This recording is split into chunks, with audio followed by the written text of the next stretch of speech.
kid's like, no, nothing. And then we're just trying to think. I was like, there's clearly like this is shit. Yeah. It smells like shit. So we were asking questions, and then meanwhile, it was actually her. She had shit herself. But we're asking A teacher?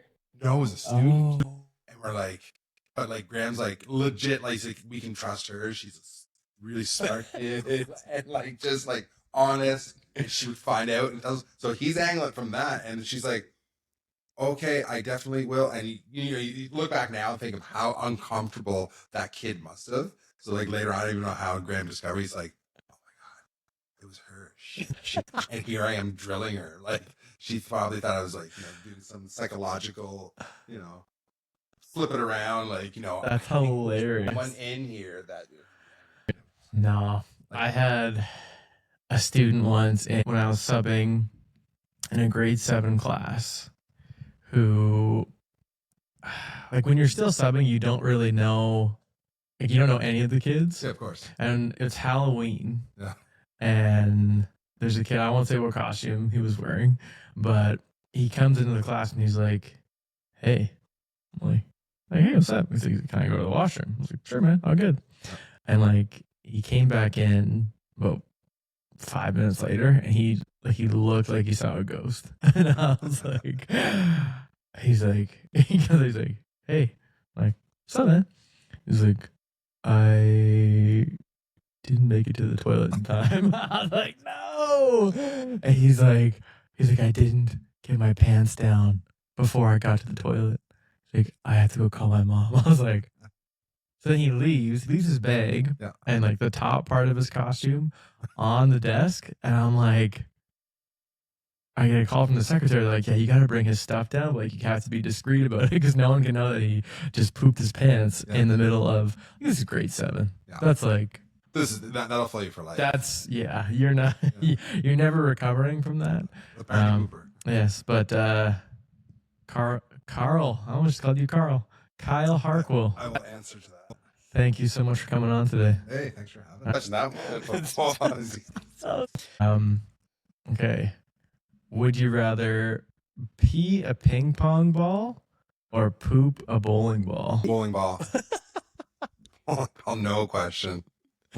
Yeah, I feel like I've eaten Splash a few times. I think I've come close, but it's never been quite as bad. I think I enjoy pooping. I think that's it'd be an accomplishment that is made. Like, look what I produced. I think that's our title for this episode is I think I enjoy. Mr. Clark After Dark is brought to you by Lean Fit Supplements. Teachers, you give everything to your students, your time, your energy, and even your sanity. But who is fueling you?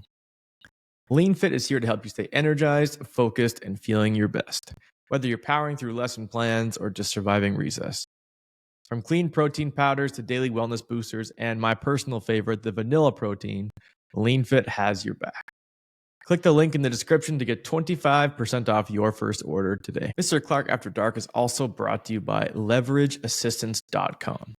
What could you do if you had a free full-time personal employee for your small business for a whole month? Whether you're an education consultant, solopreneur, or just building an ed tech startup or have a separate small business of your own, you understand how a great idea can turn into a litter of monotonous tasks. Creating content, managing clients, pitching new work, and then somehow still answering emails is just too much for one person. That is where Leverage Assistance comes into play. They give you highly vetted, full-time business operations specialists for just $3,000 a month with no hidden fees. That's less than a third of the cost of hiring one full-time employee to do anything that you need to customize to your business needs. Each assistant is put through a 12-hour vetting process with reference checks, AI tools training, and a behavioral fit assessment. You're not just hiring help, you're gaining a strategic partner. Try it for free at leverageassistance.com. That's leverageassistance.com in the description below. Focus on your zone of genius and let them handle the rest. So how long have you been in teaching so far? Oh, how many years is this now? 20 years. I'm going to say 15, and I'm approaching the 16th year, or is it 16? Seriously? I thought you were like going on 2025. Feels that way. Okay. So like midway. what did you do before teaching? So I know you and I have talked, like, your dad was a pipe fitter. Yeah. You were kind of like, So I played with that idea for a bit. you were like a Moosehead, I worked at right? Moosehead for a spell. Yeah. And that was kind of, that was right around the same time as teaching. Mhm. You know, decisions needed to be made. You know, before that, I guess, just a professional student. And so worked when at do a hotel. When do you meet your wife? Like, I when met is my wife in 2000, working at the hotel. okay? Yeah. All right. So what's the hotel here in St. John, or Yeah, so it'd be the Delta Hotel. okay? And what did you do there? I was a bellman. I worked in banquets. Should we blank that out? Should I come back and incriminate me? No, okay, good, all right. Yeah, no, I worked at the Delta for years. My brothers actually worked at the Delta. It was a great job for them, and I was like 18. I couldn't wait to become 19 because I could get a liquor license Couldn't wait to become 19. just to work at the Delta. Yeah. It seemed like great money, and especially as a university student. Yeah. It was a fantastic place to work. So you're doing education to start when you're 18?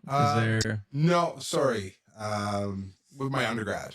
Okay, but like, are you looking to go into teaching? Like, is that It something? wasn't really on the radar at first. I'm trying to think back too. I think, at the time, my aunt, she was a teacher. Mhm. And then my cousin, she became a teacher. I guess it started to this is a possibility. But to be honest, had no clue. Probably half of my undergrad. I shouldn't say that because I wanted to become. So what were you what were you studying in undergrad? So getting to that, I guess when I first got into university, I applied to St. Thomas, and I definitely had a strong interest in becoming a social worker. Okay. So that was kind of the goal then. Mhm. But as you know, things change. Right. I also want to be a spaceman and a cowboy. Yeah, a spaceman. Did you see the space cats, or sorry, the cowboy cats that I have on the wall over there? It's like my most coveted artwork here. Only found Celebrate that. That's only found at Winners.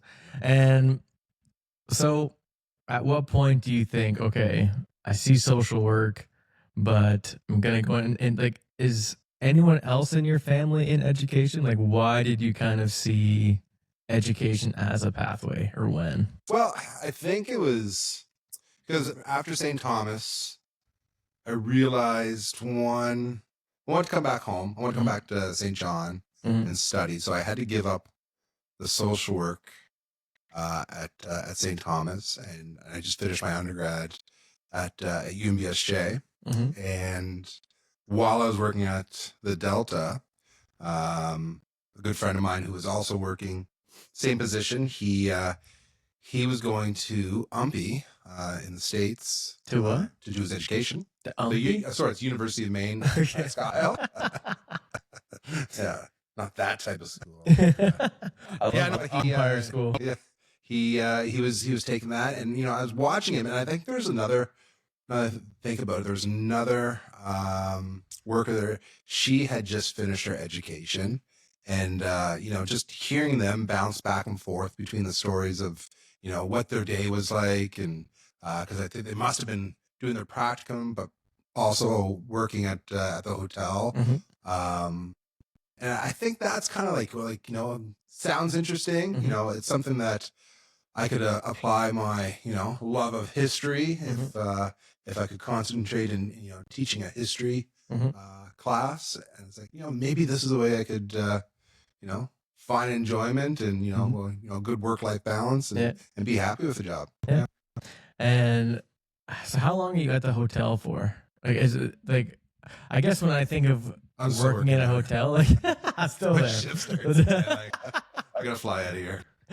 What, like, did you ever come across any like classic hotel horror stories of like things found in rooms, or podcast with any a story? So it was an interesting line of work for sure. You meet some characters, but just the routine of it, especially when I moved from banquets to bell desk, that was probably the most funniest years of my life, just the cards that you work with, Yeah. and just the experiences. Right off the top of my head, the one that jumps in is like, so we have to, pull bags. So the bus tours come in. Yeah. And you pull the bags off the bus, but it was, you think about all these, and they're usually elderly, been traveling all day. Mm-hmm. Number one thing they're going to do when they get into the room is they gotta take care of business. Yes. And it was awful. Hot summer day. Yeah. Every room that you're dropping off the bag, it's just a waft of different smells. And it was enjoying the St. John cuisine. It's kind of sad. That's the first thing that pops in my head. I think all of dudes, I think we pick up on that a little bit more than just like picking up on the poop side of things. So would you rather, I'm going to pepper these in throughout our conversation. Okay. Would you rather lick someone else's eye crust or drink your own urine? I think the eye crust. I think I can live with that. I think I like a crunch of a French fry. That's kind of the.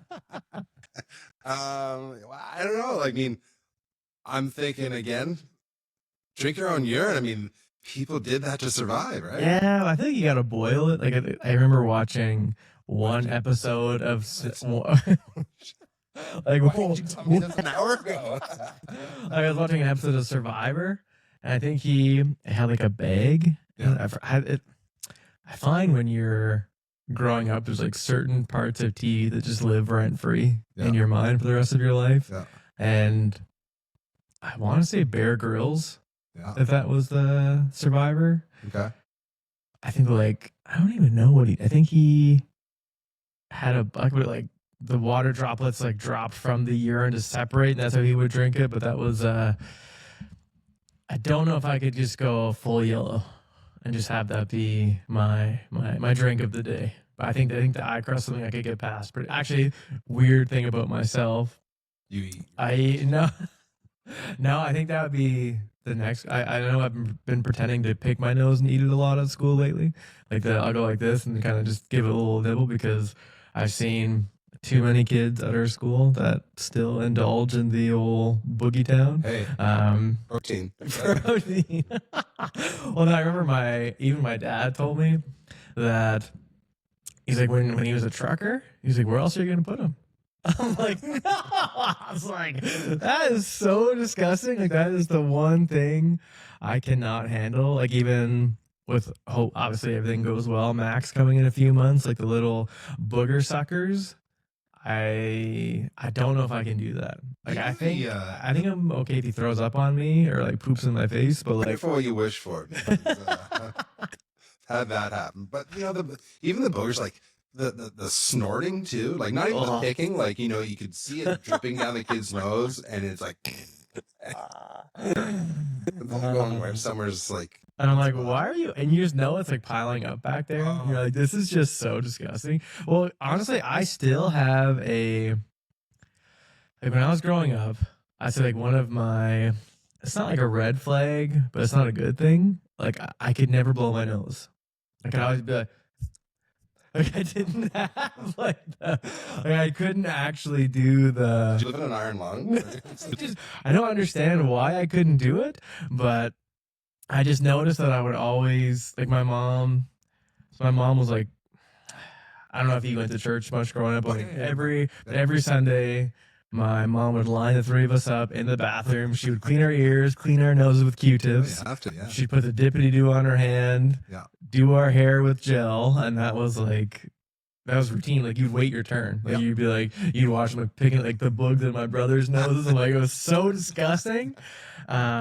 But if she would be like digging in our noses, which is disgusting, and she'd be like, blow, like you need to like, so I can get it. And I'd be like, I just developed like a trauma response. Like, oh, I can't actually blow my nose. But even now, like when I have that gross, like you're sniffing in and you feel it like picking up in your back of your throat, like I can't like huck loogies. Really? Like I can't do like sometimes if it's like obviously really bad and you're sick, like I can only do it in the shower. Oh, Like when the steam hits, like I feel like it loosens up and it comes out in there. My wife gets super mad at me, but I'm like, I can't. Like even if you were to ask me to do, like, I don't know what to do. Like I don't know how to use my body to like conjure that up. No. But you need to get a neti pot. That's I'm swearing they are that's my best friend. A what? A neti pot. Oh, I think it's a nutty pod. I was like, I feel good. I think we're doing that right here, the nutty pod. But yeah, no, you gotta. It's magical. No, and that's and so as I embark onto fatherhood here in the fall, you have 3 kids. Yes. You had them in your 30s. Yeah. Right. Yeah. So had your most recent one. You're 43. Is that right? Oh, 48. No, but like you were. Yes. When you had your last kid. Yeah, Emma. Yes. And how do you prepare for fatherhood? Do you prepare? What is you kind of have an idea of, it's almost like you're watching people teach your whole life. Like you're watching your dad be a dad your whole life, or as long as you have them around. Yeah. So I find baby number 1. Yeah. You feel you're prepared. Yeah. And then you realize, wow, I wasn't prepared. Yeah. But at the same time, it's almost, living day by day and reacting to, what's needed or what do I need to do here? Like, I think that's probably the best. So what do you mean? There's things that you need. Yeah. So what do you mean? I just all the little things that come with parenthood that you maybe you don't read about or those life experiences, when they're sick at, in the 2 a.m. and they're, projectile vomiting everywhere. So you're not really trained to, react on that. You just go with it. And, I think of when Andrew was born, a lot of it is a bit of a blur, especially for the first couple of months, because so much is thrown at you, right? Yeah. I remember the first, my mom's advice to me before was get your sleep now. Yeah. Because you're going to really need that's it. what you said to me. And I was like, yeah, what are you talking about? As I'm watching my 3rd movie in a row and it's, 3 in the morning. I'm good. And then probably the first week I was like, I'm going to show this movie Whiplash in class tomorrow. I'm like, that's great. I watched it tonight, actually, I think. But yeah, and then you realize oh, wow, am I ever sleep deprived? For the first, and I think a friend of mine said, once you get to the 6-month mark, it becomes a little bit easier. Yeah. Because it's a lot of, especially for the moms too. I mean, the moms have it more than, the dads in that sense it just feels like you're sleeping in 15-minute increments. Yeah. And then when you get back to work, it's I'm just going on fumes here. Well, because I think as of right now, when he's born, I'll be back to work 11 days after. If he's born on his due date, we get that first week. Yeah. So I keep hoping he comes 4 or 5 days early. So I get 2 full weeks at home with no interference, or I guess no work. Yep. But I feel like I'm almost concerned about being ineffective. Meaning, I know there's a lot on mom. Mom feels the pressure to kind of do everything. There's going to be other people here kind of helping out. How did you find your role in the first month? Was it taking turns? Because right now we're kind of talking about doing okay, if we have to feed every 3 hours, I'll do 10 p.m., you do 1 a.m., her mom does 4 a.m., and we kind of cycle through that. I don't know, what did you guys kind of end up doing? And again, all this becomes just a blur. Yeah. Because, how do we do it? How do we get to this point? We survived. Yeah. But it was, as I recall, I remember, especially when I was back to work, Sarah would, do the early morning hours. Yeah. And, as when I got back from work, if she could get rested. But again, it's just a lot of fun in the seat of your pants. Let's just make this happen. But, it's interesting you say, a lot of people around, helping out. And it was interesting because when Andrew was born, we had that and it was great. But we also felt like, want to experience this and like, let's just do this Yeah. ourselves. We got to find out, how to do this parent role Yeah. ourselves. Yeah. Because you get a lot of advice from everyone, like, this is what you do. And that can be intimidating, especially for first time. Yeah. But then baby 3 came along, like, what? Yeah. Riding a bike. What's your tips? Yeah. You want to help out? Yeah, go ahead, help out. Like, so it was interesting, but I found as we got to baby 3, it was like, okay, we got this, and we had 2 little ones that loved to help out. And, Okay, that's cool. And it seemed like I Child would say it labor was getting sometimes easier, works. but it was yeah. But I wouldn't change it for the world. It's such an amazing feeling, and yeah. Do you remember having so Andrew's your oldest? Yes. And becoming a teenager, or is a teenager now? Yeah. Do you remember having a now I'm a dad moment? Like, what was your first? Like, obviously, it's gonna be like the holding them for the first time, but I almost feel like so many of those cliche moments, almost feel like I'm potentially overhyping in my head. Like, oh, like what if I don't feel transcendent the first time I hold him? But like, it'll be this weird moment when he like throws up on me at 2 months old, and that'll be the moment. Like, it was. Yes. Did you have a moment for yourself? It all is, and even still, it's like you get those like chills, like He beats you in video games, and you're like, what the? Like, how did we get here? Yeah, exactly. No, but all of it, like holding baby for the first time to feeding and just trying to entertain and make them laugh, and like those toddler years are just so hilarious. And even when they start to go for their first sports team, and then you're giving them the advice, and it's all like and still now, and then it doesn't stop, and it's it's a great feeling. Did you ever have moments when like right now my nephew, he's still in daycare, and just this past week he came home with he had a shiner. Yeah. And we're like, hey, Grant, like, what happened? He's like, a kid like punched him square in the face. No way. And sorry, how old? He's 3. Yeah. And so I think they were like both playing with the same toy, but the kid literally just squared up and like gave him a right hook, and I was like, okay, cool. That was learned somewhere. But did you ever have a moment like where like a kid was having a problem with your kid, and you had to have like not an altercation, but like to talk to that parent? Like, have you ever had a situation like that? So I guess I think about like, what would I do if my kid was getting bullied and like I knew that their parent wasn't doing anything? Like, I don't know how I would handle a situation. So even, for example, I think just last year or 2 years ago, I hear the St. John stories. I don't know who it was, but there was like an adult in the community who like a kid hit their kid in hockey, and then this parent like fought this kid after. I don't know the details of that. I don't know if have you heard that story at all? I thought that's pretty standard for hockey. Well, like the parents like full on. Yeah. No, like the parents fighting the kid. Oh, okay. The other kid. All right. That hit their kid. Yeah. So like if Andrew hit Max, I fight Andrew after the game. Yeah. Like, have you ever had a situation like that so far? Or? Nothing too heated. Yeah. I mean, you get the odd little thing that occurred in elementary. Yeah. Or, I know when you first started middle school, and but never had to like really, approach another parent and say, listen, this is what your son or daughter's doing. Yeah. And I hope they don't have to. Yeah. Yeah. Still early. It's all school based that we have to like, so, hey, just heads up. This is what, but it was always dealt with. Yeah. Thankfully, and I think that would be something. I don't think, obviously no parent wants to hear that their child's bullied. Yes. Because I mean, that's a tough one to deal with.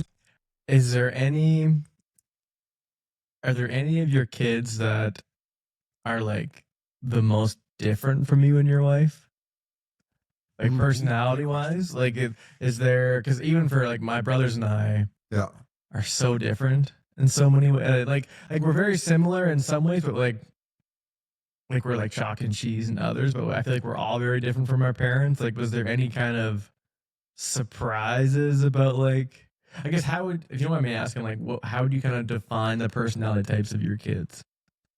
If that even makes sense. Yeah. I mean, I'd say like, Andrew is about outgoing, they're very, jovial, and not that Emma's not, but and it's interesting because, and I know we've talked in the past, I see, because you're from a family of three. Yeah. You know, we've got Three children boys. around, and, you know, I'm three boys. I mean, I'm one individual, but Yeah. I'm a lone wolf in a lot of ways, but also a youngest boy. You're your youngest, right? yeah. And that's what it's kind of getting at. It's, Yeah. like, it's interesting. I watch Emma, and I see a lot of myself in her, in the sense that I had two older brothers that they kind of spoke for me.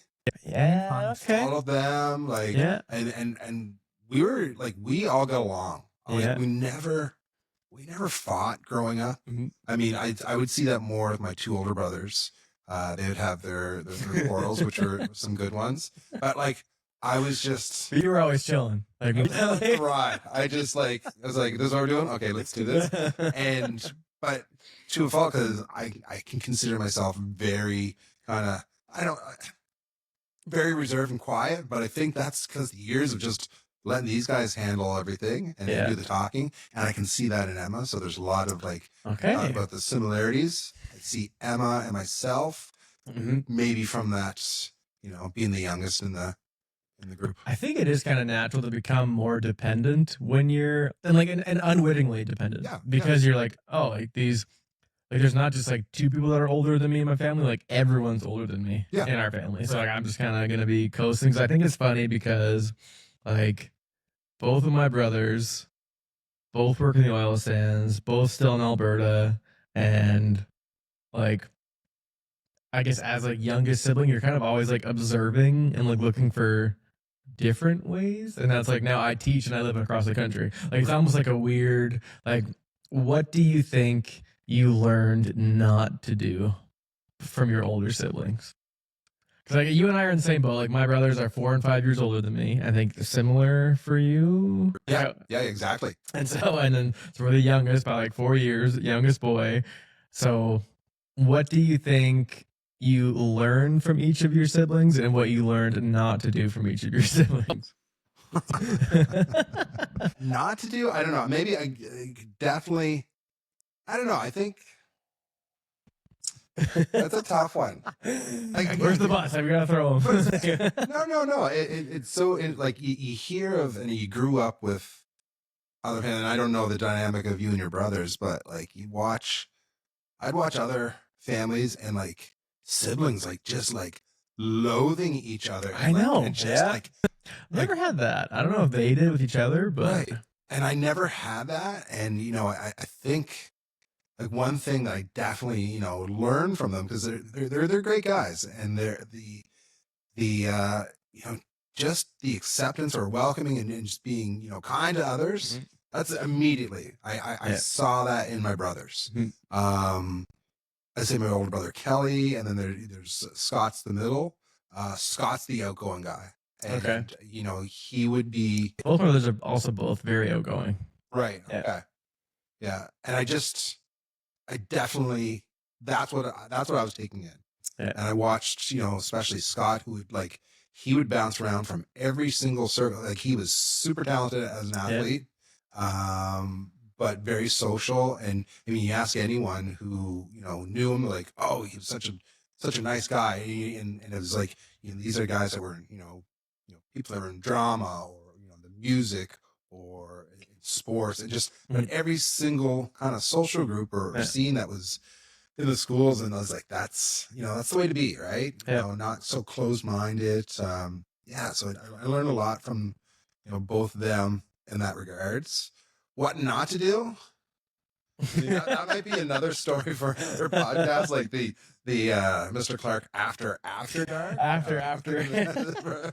So there's, Episode 500. That's right. In a few years. Yeah. Once retirement hits, then you can talk. But there's, you know, nothing but positivity. I find. No, because even my two brothers, I always kind of find it funny. I find it kind of funny because like my oldest was like classic bro jock, played football. He was a lineman. Yeah. Other brother arguably ran his mouth a little bit too much, but he knew he had the football brother to kind of back him up. Because it's kind of funny, like, and because something, I mean, we're both teachers, we're both in the education field. Yeah. Something I don't really see anymore, I mean, maybe knock on wood somewhere, is like school fights. I don't know if maybe I'm just naive to it here in St. John. Obviously, like even at our school, I mean, I won't speak for our school, but like when I remember in grade 9, Yeah. we had fight week at my high school, Yeah. and it was at the high school when I was in grade 9, 'cause I was still middle school, but like Monday through Friday, it's almost like a UFC card. It's like, oh, these guys are fighting on Monday, these are fighting on Tuesday. It was like behind the gas station by my high school, and I was like you see it all over Snapchat and whatever, and it was like, but even 5 years earlier, when my brothers were in high school, like my brother Jordan, who's now like in ministry, Yeah.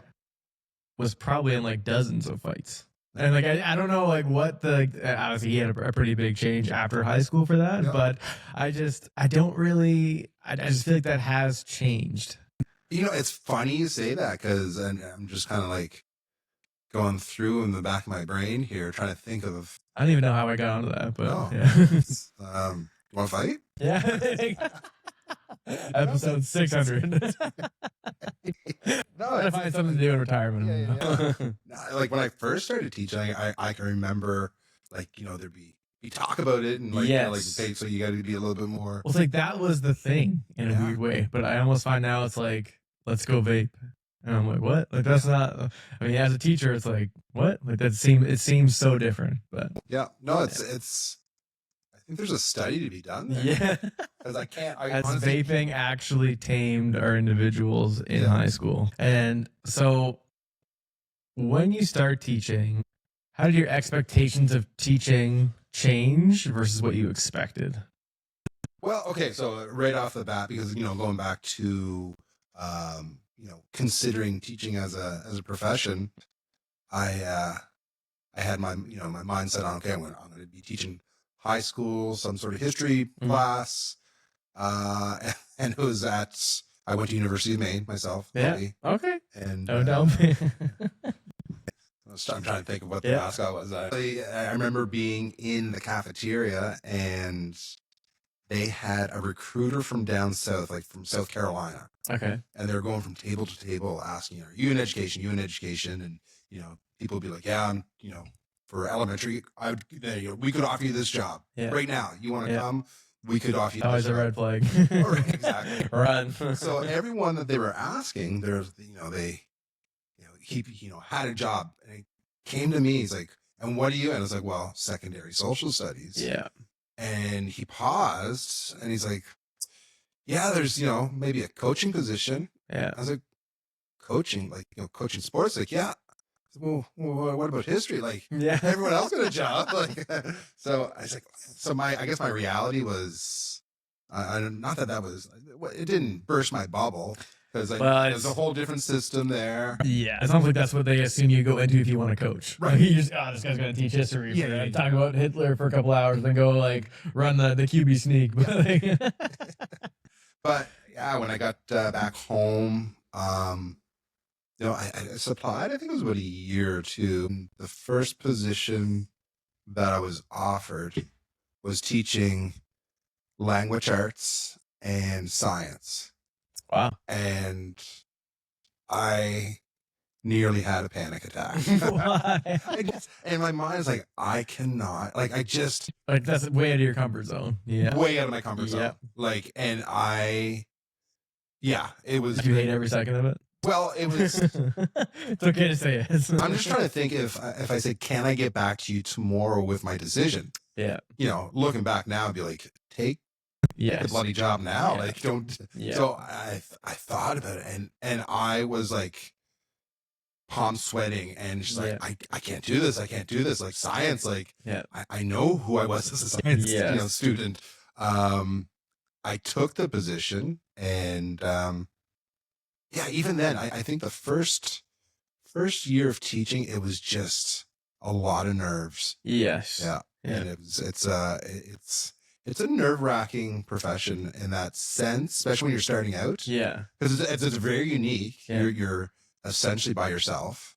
It is it's a baptism by fire. 100%. And again, it was not that was. I don't feel like I was duped by going to university, but it's like you're studying all these things in a textbook that like does it really apply on a day-to-day level? So when like, Johnny's eating snot out of his nose, it's like my It's textbook. like, oh yes, constructivist theory. Like that's like only thing I can actually think of. I'm only a few years removed, which is probably a bad thing to say. Of like, I don't even know what I learned about learning. Yeah. You know what I mean? Like I don't actually know. Like I've heard podcasts talk about like neuroplasticity and like the way we learn, the way our brain changes in responses to new information, blah blah blah. But even saying that, like I don't really know what that means. Right. But even for like learning acquisition, it's kind of like a no, like you make a lesson plan and you kind of hope it sticks. And everyone has always told me like, oh, like the kind of narrative in education is like if you have like under 10 years, like you have no idea what you're talking about, which is fair. Like it is a very like weird profession. So how did you feel differently about about speaking from a position of authority as an educator after being in it for like 10 or more years? Like and meaning at this stage in my career, like I don't know what I don't know. But with you having like 15 years of experience, like what are the things that you kind of know at this point that you didn't know necessarily 3 or 4 years in? Or maybe attitudes that you have toward things. Yeah. I think I was very fortunate, and it was as you were talking about that, introductory, or even going to university and you're studying the theory and whatnot. I found the most I learned was doing the practicum and then being linked up with a fantastic cooperative teacher. Who just put it pretty basic. Like it's all about the management. Don't worry about the content. Manage your classroom. He's like, once you get management, then you can start looking at content. So it's always kind of been the back of my mind as you approach something. It's like, we got to manage this class. I think, too many people maybe try to jump into the curriculum very quickly, but if you don't have classroom management, that's just all goes out the window. You're just talking at the back wall 100%. like while kids are running around. Yeah. So I think that's kind of one of the guiding things in my life is just we got to get a routine down. Well, I remember even my first, like when I was doing a lot of subbing before my practicums even started, like a lot of the more experienced teachers would just look at me and say, don't worry about being cool with your students. And like, I feel like when you're a first year teacher, like you want to be like I got a sweet gig. It was grade 11, 12 social. I mean, I'm 24, they're 18. Like there's not much of a gap, right? Like, no, I'm like literally we are 3 months difference of being like in the same university class together. Yeah. Like that was always weird to me. So I felt weird being like an authority figure with kids that age. Well, it's funny. There was a conversation I had with he was a fantastic teacher I had in high school, and he kind of summed it up, and I was like, and this is very recent we had this conversation. He said, when you start your career, you're not that far off. The age gap between you and the students isn't that far off. So you're almost like a friend. Yes. He's like, later on, you get to be in your 30s. It naturally changes almost. I think organically you get older, but they stay the same. Like they're always grade 10, but you're confused there. Yeah, you're also more comfortable with yourself. Yeah, absolutely. I guess you've probably spent time with whatever content you're teaching. And your that comfort zone's there. And he's like, by the time you get close to retirement, you're that grandfather figure. Right? So you can't be that cool guy that you once were. I'll prove them wrong. I will prove them wrong. I'm already just getting used to the kids calling me Unc. I don't think I'd be used to them. Yeah, like uncle, like the old guy at the court that like whatever. I think that's kind of the TikTok thing now. Like all the grade 8s call me Unc. And they call, I think, Meredith aunt. That's kind of like the joke. Anyway, but I don't think I'm ready to be called a grandfather just yet. I think that would be, it's going to be a sad day. And like, well, and because I remember like, who was the oldest teacher that you ever had? Because like there's teachers that I knew in Fort Mac that are in like their mid 60s that could retire, but funny. Still keep teaching. Oh, okay. Well, now I'm thinking like I'd be curious, like because you think like this guy's ancient, but probably like 41. I'm 28. Teaching hard. I mean, what I thought was old then was probably not that old. Yeah, that's true. And I feel like even like people who are 50 now. I feel like people keep dying at the same age. I feel like the average age is still like 80, like 78 or whatever. But I feel like 50, like when you and I met, I thought like you were 34, 35. Yeah. And you're like, I'm 49. Like you just turned 49, right? 48? 48, 49, How old are you? 49? 55. 55? 83. Yeah, okay. 40. But I was like, I was shocked. Like I had no idea. I'm not just trying to guess. I'm shocked too. But Hey, I'm still 16. and I think that's kind of the other part of like the being cool. Yeah. I feel, and I think it's also a weird thing where my wife and I started dating when we were both 19. Right. So in like a weird way, like I'm Time's frozen. yeah, like we like I've been with her for almost 10 years now, and I'm like I was just like a camp counselor coming out of high school when we met, and now we're married, child, have a house, and it's like, but no, like we're still like young in our relationship, if that makes sense. But that also kind of I think goes into like I'll always be like I don't know, it's like a weird, I don't know if that like changes anything, but I guess what I'm saying is I still have like zero discipline, like tactics. Like I know that I feel like I'm getting a bit better with it because I think middle school is a bit more, you have more of the automatic separation versus being like young and going into a high school. Like I'm double the kids' age of everyone that we teach, at least. I'm intimidated because they're smarter than me. Yeah.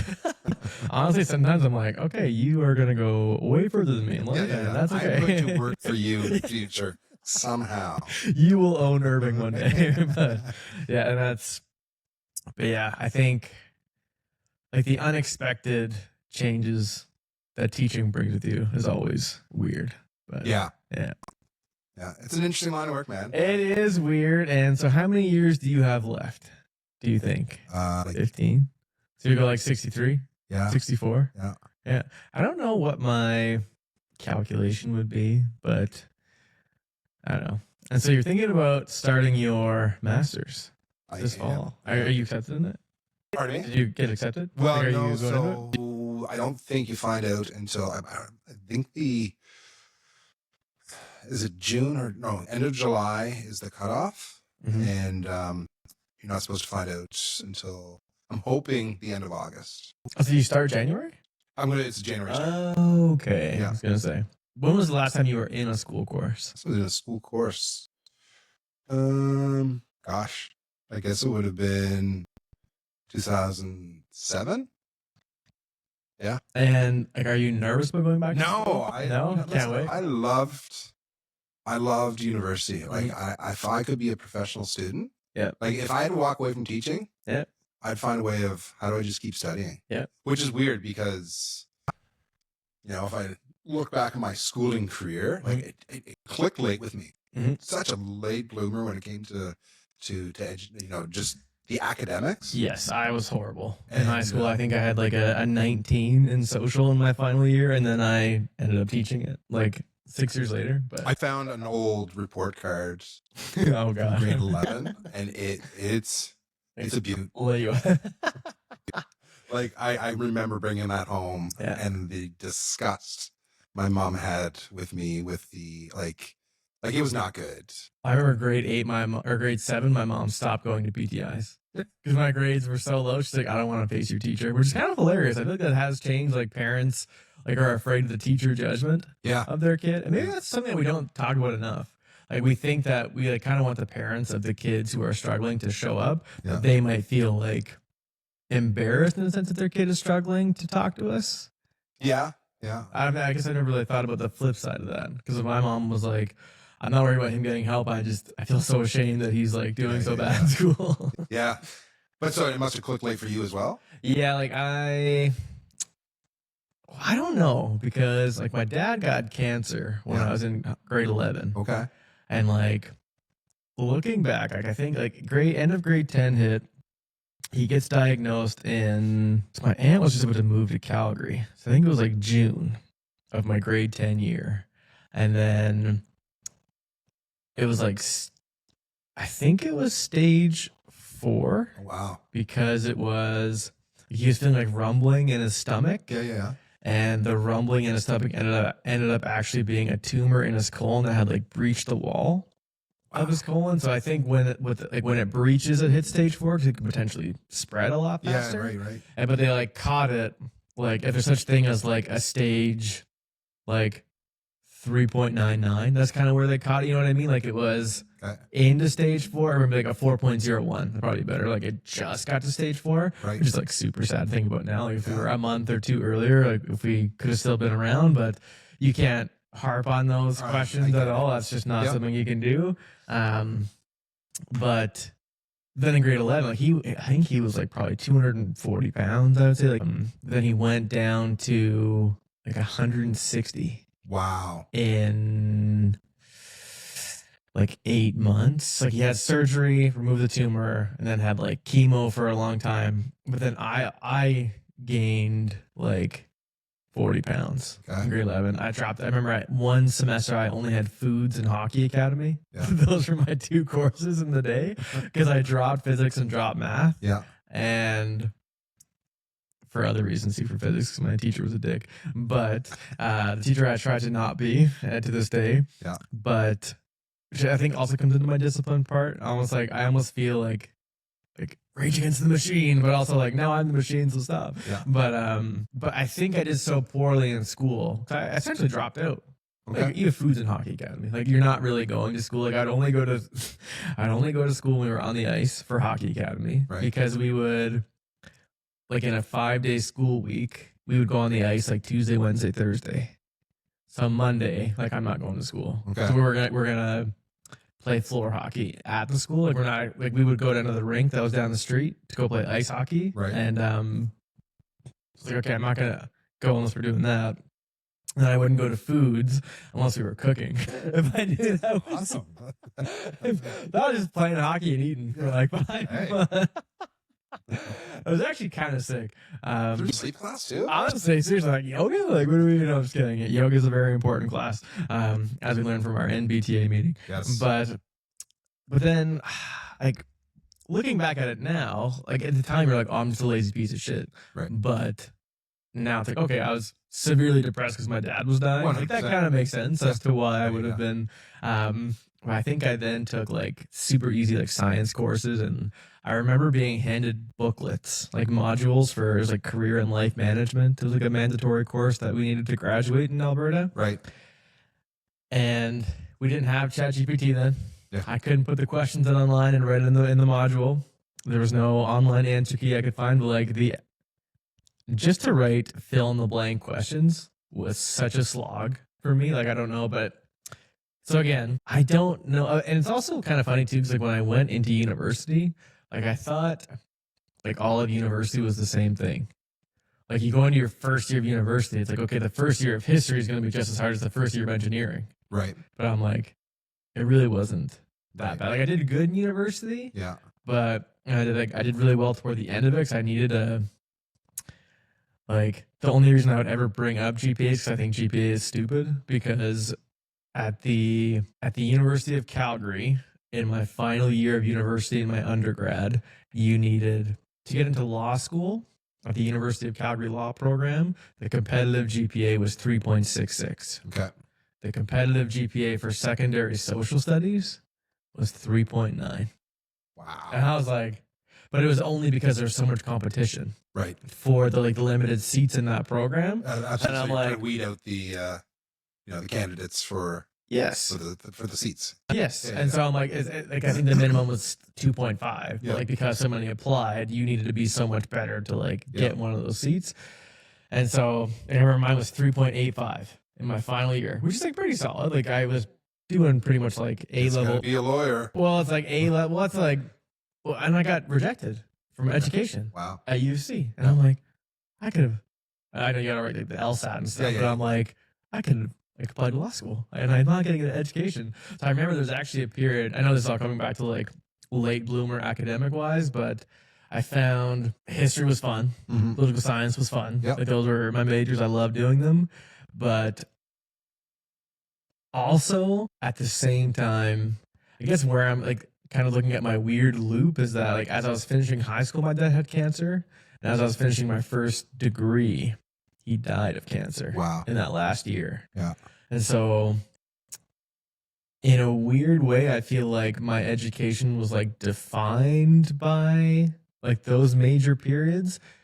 I don't even really know where I'm necessarily going with this, but it's like, but yeah, I don't even really know where I'm going with that. But I just feel like I always kind of bring that narrative back of like the story of my dad and the way I was educated. But going into grade 12, like I remember specifically thinking, like, no, I'm going to go into upgrading. Yeah. Like when I finished school, and because I know I want to go to university eventually, I had zero interest in working in the oil sands or like classic blue collar work. Yeah. Do you remember for yourself? I know that you were doing, other than working at the hotel, Yeah.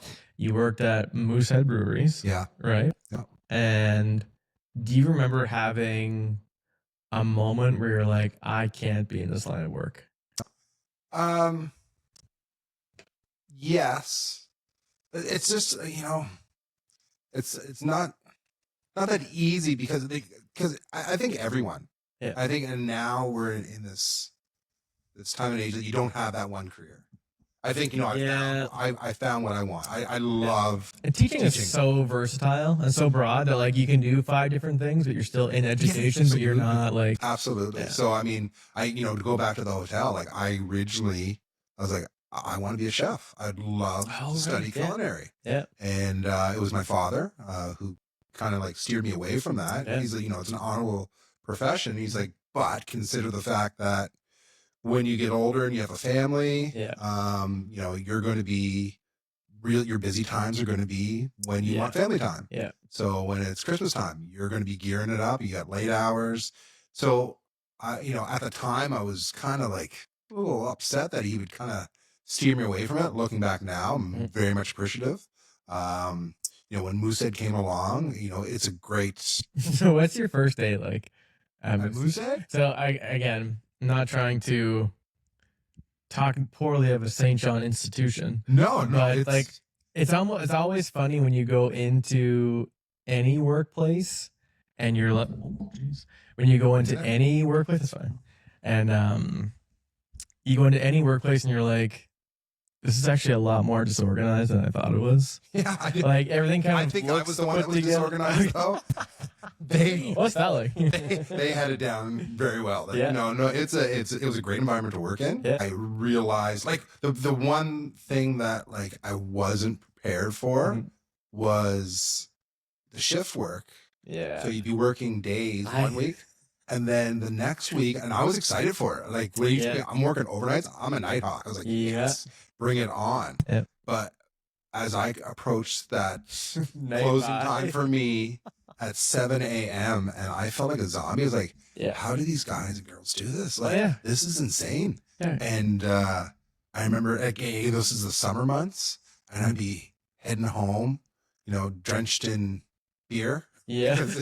And like, the sun's coming up, it's warm, and I'm like, get me to bed. Yeah. And I'd wake up at like 1 or 2 in the afternoon after sleeping and just feel like I'm out of body. Yes. I was like, what did I just do to myself? And just exhausted, like all the time. I've never worked a night shift, but I remember, because you just triggered my memory, like, I remember thinking, like, I can see it. Like, I can see why people, like, my dad always worked 7 and 7. Yep. My uncles all work 10 and 10 with Curl. My brother works 7 and 7. Other brothers, like, 4, 5, 5, 4, like, kind of a different, which actually would be kind of nice, actually. Like, even my father-in-law works 6 and 6. He's got 3 days, then 3 nights. He's got, like, a short change in between, so he kind of gets, like, a full day off. Which is kind of a sweet way to break it up. Yeah. But I remember I was doing straight days for a labor job, and like so I got hired to clean cabs of trucks in the oil sands. This is my summer job. And so I go out, and like you work from 6 a.m. to 6 p.m. I caught my bus at 4:24 in the morning. Right. Hour bus ride out to the pit, and then we get off the bus, get our shuttle down to the mine, and go in the shop, and we would have our meeting at 6 a.m. We started at 6, and first coffee was 9 a.m. Okay. And then lunchtime was 12, like noon, for an hour. And like the first break was like 15 minutes, but everyone would kind of go in there for a half an hour. Sure. Then the lunch one was, I think it was actually only a half an hour, but they would do like 45 minutes. Like it's not that to the minute kind of thing. Right. And then it's like second coffee was at 3. So that's kind of how they broke up the day. And then you were off at 6. And I remember I was back to work and I was like, it was so daunting to me to have like my next 7 days was going to do this.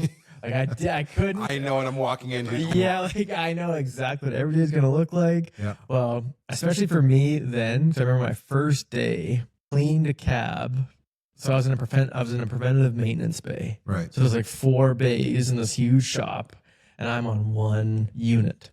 And like the boys I was working with, like they would do maybe 1 vehicle in a 12-hour shift.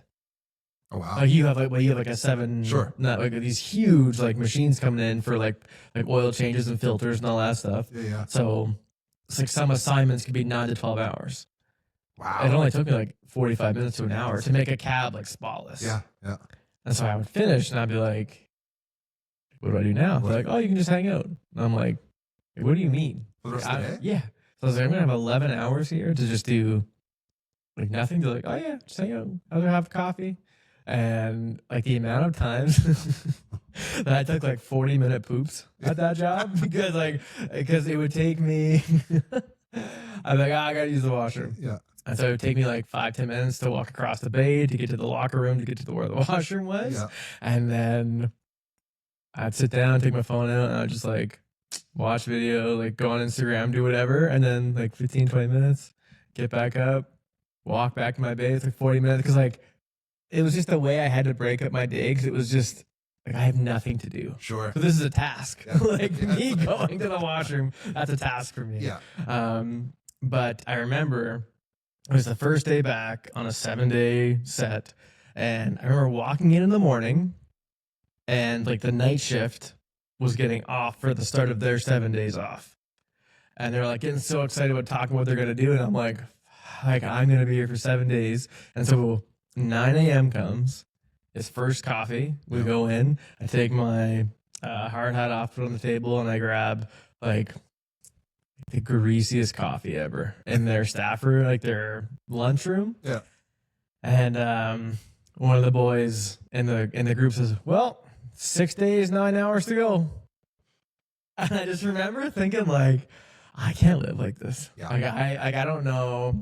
The money's great. Yeah. Like you can do whatever you want, basically. Yeah. And I'm like that idea of like, okay, like this is one of 28 chunks of your week. Yeah. And this is the first one done. Now we got 27 to go. Like that was such a crazy way to live your life, I felt. And I remember like so that'll be like one of my moments of being like, absolutely not. I cannot do this. I remember even I wrecked my ankle when I was like 19. Right. And I was doing physiotherapy because I wanted to be a physiotherapist at first. I was going to do kinesiology and try to open my own clinic and do that whole thing. I wanted to do physio, get my massage, like not ticket or like certification or whatever, and then have a gym. That was kind of like going to be my hopeful plan. And so I kind of thought you had to get a business degree to have a business, but you don't. Like you can kind of just open a business, but like, you know what I mean? Like you don't actually need to do like a business education to open and start a business. Right. So that kind of like, so anyway, I knew that was going to take like 8 years of schooling to do that. Yeah. But I remember when I wrecked my ankle, one of the guys he was my physiotherapist, I can't remember his name now, but he told me, I was like, I had to book my next appointment. And I think it was like the following Thursday. He's like, I think I worked 2 to 10 that day. And in my mind, I was like, I can't imagine going to school for 8 years and someone making my schedule for me. Right. Like he works for someone else. Like that was always, even though like he could probably eventually open his own clinic or whatever. Yeah. Right. But I'm like, I can't imagine like having like I guess I don't see teaching as like a traditional 9 to 5. Like I know we're still in our buildings for 6-7 hours every day and we do things outside of school to prepare, but like we don't have to clock in or out. You know what I mean? Yeah. That's kind of the part that I always loved about teaching. That's what I always found what deterred me from other jobs. Right. But yeah, it's you're talking about the moose head, and even the Delta, like working on the desk, the bell desk, like the labor jobs. It's funny. At first, I think any jobs are not only intimidating, but I don't know what I'm looking to how to describe it, but you're exhausted, right? Yeah. Like, and the physical labor part of it is so exhausting. I'm curious not to turn you into the interview. Yeah, people. always, Did you find teaching was really, I wasn't prepared for the mental exhaustion. No. And, I was used to, and I read something somewhere, another teacher commenting like, how you adapt when you're doing a physical labor job. And then, a year or two in, you're like, this is routine. Yeah. I'm just hauling concrete slabs or whatever. And my body's used to it. You get used to that type of work. Now there's wear and tear obviously on the body, but, and then he said, going into teaching, I wasn't prepared for the mental exhaustion. Yep. And when I read that, I was like, wow, is he ever right? Because I remember the first year, like you come back home and it's like you've been like in an environment that has just been nothing. Like it's like you're at a concert all day. You're at a concert all day long, and you're taking it all in. Yeah. You're absorbing it with your ears, no alcohol. Your eyes, some things you wish you did. Yes. No, it's like you can't even explain it. No. And then you come home and it's just be quiet. Yes. I found that I stopped. So it's hilarious you say that because I enjoyed working outside. Like when my site job, I worked in like a preventative maintenance, like mechanic bay. Okay. Now I had another labor job. I kind of forgot about this so I didn't get into school. So like I finished my degree. Right. I applied for after degree programs at U of A and U of C. Get rejected from both. Okay. And I was like, what now? I don't know what to do. And so you're thinking like, this is kind of a sad story actually, but like I remember my dad dies December 20th, 2019. And then we fly back to Alberta from Newfoundland where he was buried on January, I think like 9th or 10th. Okay. And I was just about to start my last semester of my first degree. As we get to the hotel in Deer Lake, because we're going to fly very early the next morning, I get my notification that I'm rejected from both. Wow. And I'm like, I just put my dad in the ground, and now I'm rejected from university the next 2 years, or like next year. So I'm kind of like, I'm like shitting bricks a little bit. Sure. Like I'm going through crazy crisis, obviously, like navigating a new environment like that. And I remember going to finishing that semester because then March, COVID hits. So it's like my dad dies, I don't get into university, and COVID hits in a 3-month span. Wow. I'm like, what the heck? Like, I don't know what's going on here. Yeah. But then I remember, so I started a labor job in the spring because in Fort McMurray, there's a huge flood as well that came during COVID. So the whole, I don't know if you've ever been, probably not to Fort McMurray, but like it's kind of you drive down into it. It's not like a valley. Like there's Beacon Hill and you kind of go and you go through downtown and you go across the bridge and you go up to like the other part. So all of downtown is at a lower level. Right. And it's along the river. And so the ice sometimes like backs up and it flooded the whole town. Like where all the stores are. So one of the stores that got flooded was Canadian Tire. And so I got a job in like the, what's it called? It was for Belfour. And it was like an emergency response team. Okay. Like when anything, like if there was a tsunami somewhere, like this company would come in to clean it up. Right. Basically. Right. And I think there's like hazardous, like when a river floods, there's like a hazardous chemical that like leaves a residue on things. So they have to like, anyway, so I got a job doing that.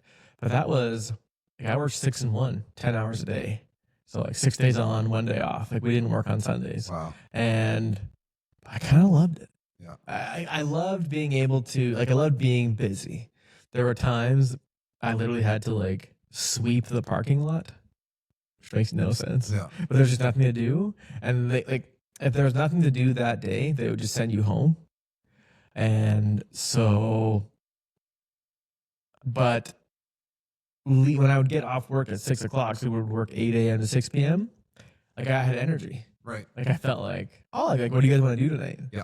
Like it wasn't that exhaustion of teaching of just like, I don't know, again, like I didn't feel tired mentally. Right. Like I could like, oh, let's go for a beer. Like, let's go for wings. Like I felt like, let's do it. Yeah. But teaching, it's like I go home and I like don't make plans in the evening anymore. I'm like, I know I do like the podcast and stuff, but I never, like, I'm going to go to a school night to do socializing thing. That was just like absolutely not happening for me. So that's like, no, like not even on the radar. Yeah. Like, especially once you have kids, I assume it's probably like, well, yeah, because then you throw in the fact that they're busy doing their thing. They're doing their thing. Yeah, it's weeknights are, if you can make it a quiet night, you make it a quiet night. Yeah. Not.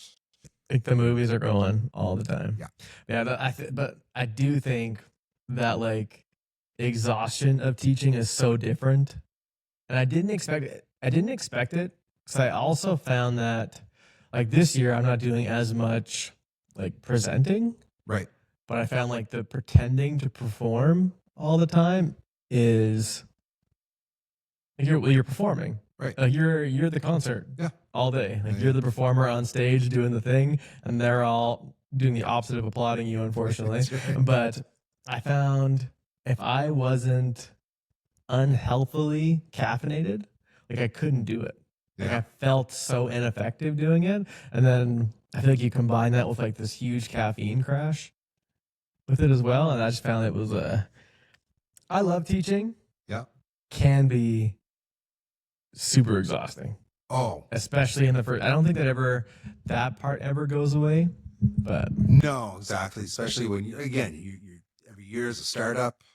You got to get your routines, and that brings an exhaustion.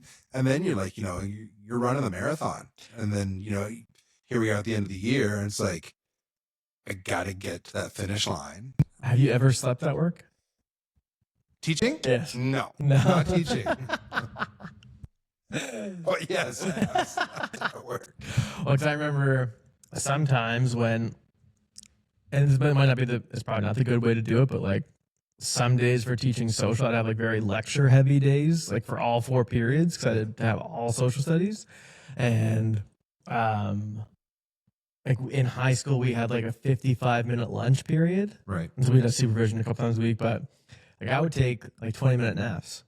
Yeah. At lunchtime. Yeah. If I knew that, like, if I had everything prepared for the afternoon and I was just like beat, because in my second year, I would ref hockey from like 10 to 11 p.m. Okay.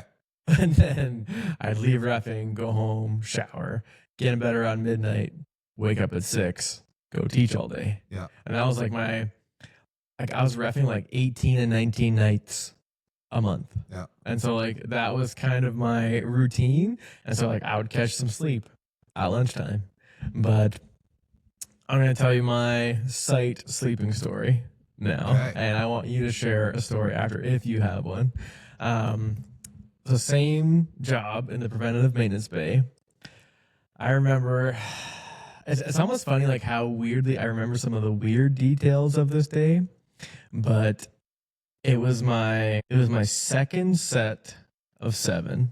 So I knew that I was going to work for 3.5 months. So it was like the university summer. And so to me, I was like, okay, if I'm working 7 and 7, that means that I have 7 sets that I work. Basically. I only work 45 days. Right. Or 49 days. And it was just not that crazy. But it was the second day of my second set. So day 2. Right. And it was like 35 degrees outside. And so I'm sweating buckets all day.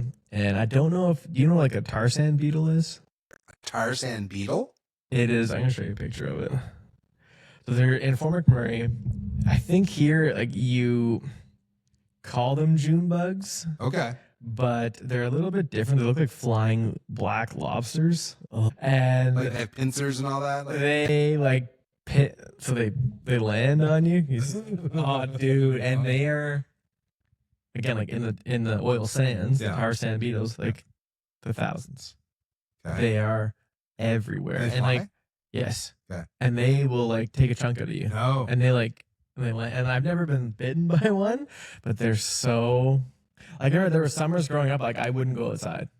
Yeah. And like I remember there was one, it's another traumatic memory in my mind of my dad was, I think, painting our fence or staining our fence in absinthe, and my brother was out in the backyard with a tennis racket hitting them because there was like probably 20 or 30 just like around just our yard. Like they were everywhere. And so it was day 2 of my second set, and it's so hot outside. And I think that day I killed 29 tar sand beetles in the shop. Yeah. And a guy that I worked with, oh my gosh, because there was like 2 crews that I worked with, because I would work days and nights, but I was on days with, what was his name? Richard Plamondon, and he was on my set, and he's like, man, like this is nothing. It's like he's like, there were times when we'd be like, he'd be on like the platform, because these machines are like the size of 5-story buildings, right? And it's like you'd be pushing through on the shovel, and they'd be like hitting you in the face as like they're flying past you, and I'm like, this is so. Anyway, I killed 29 on this day, and there's so many beetles that like I remember that day. I cleaned my cab in the morning, got that done, and then my team lead, so he's like, hey, he's like, if you're bored, well, which I was, because I was kind of just like mopping up the shop or sweeping up the shop, just kind of like find things to do.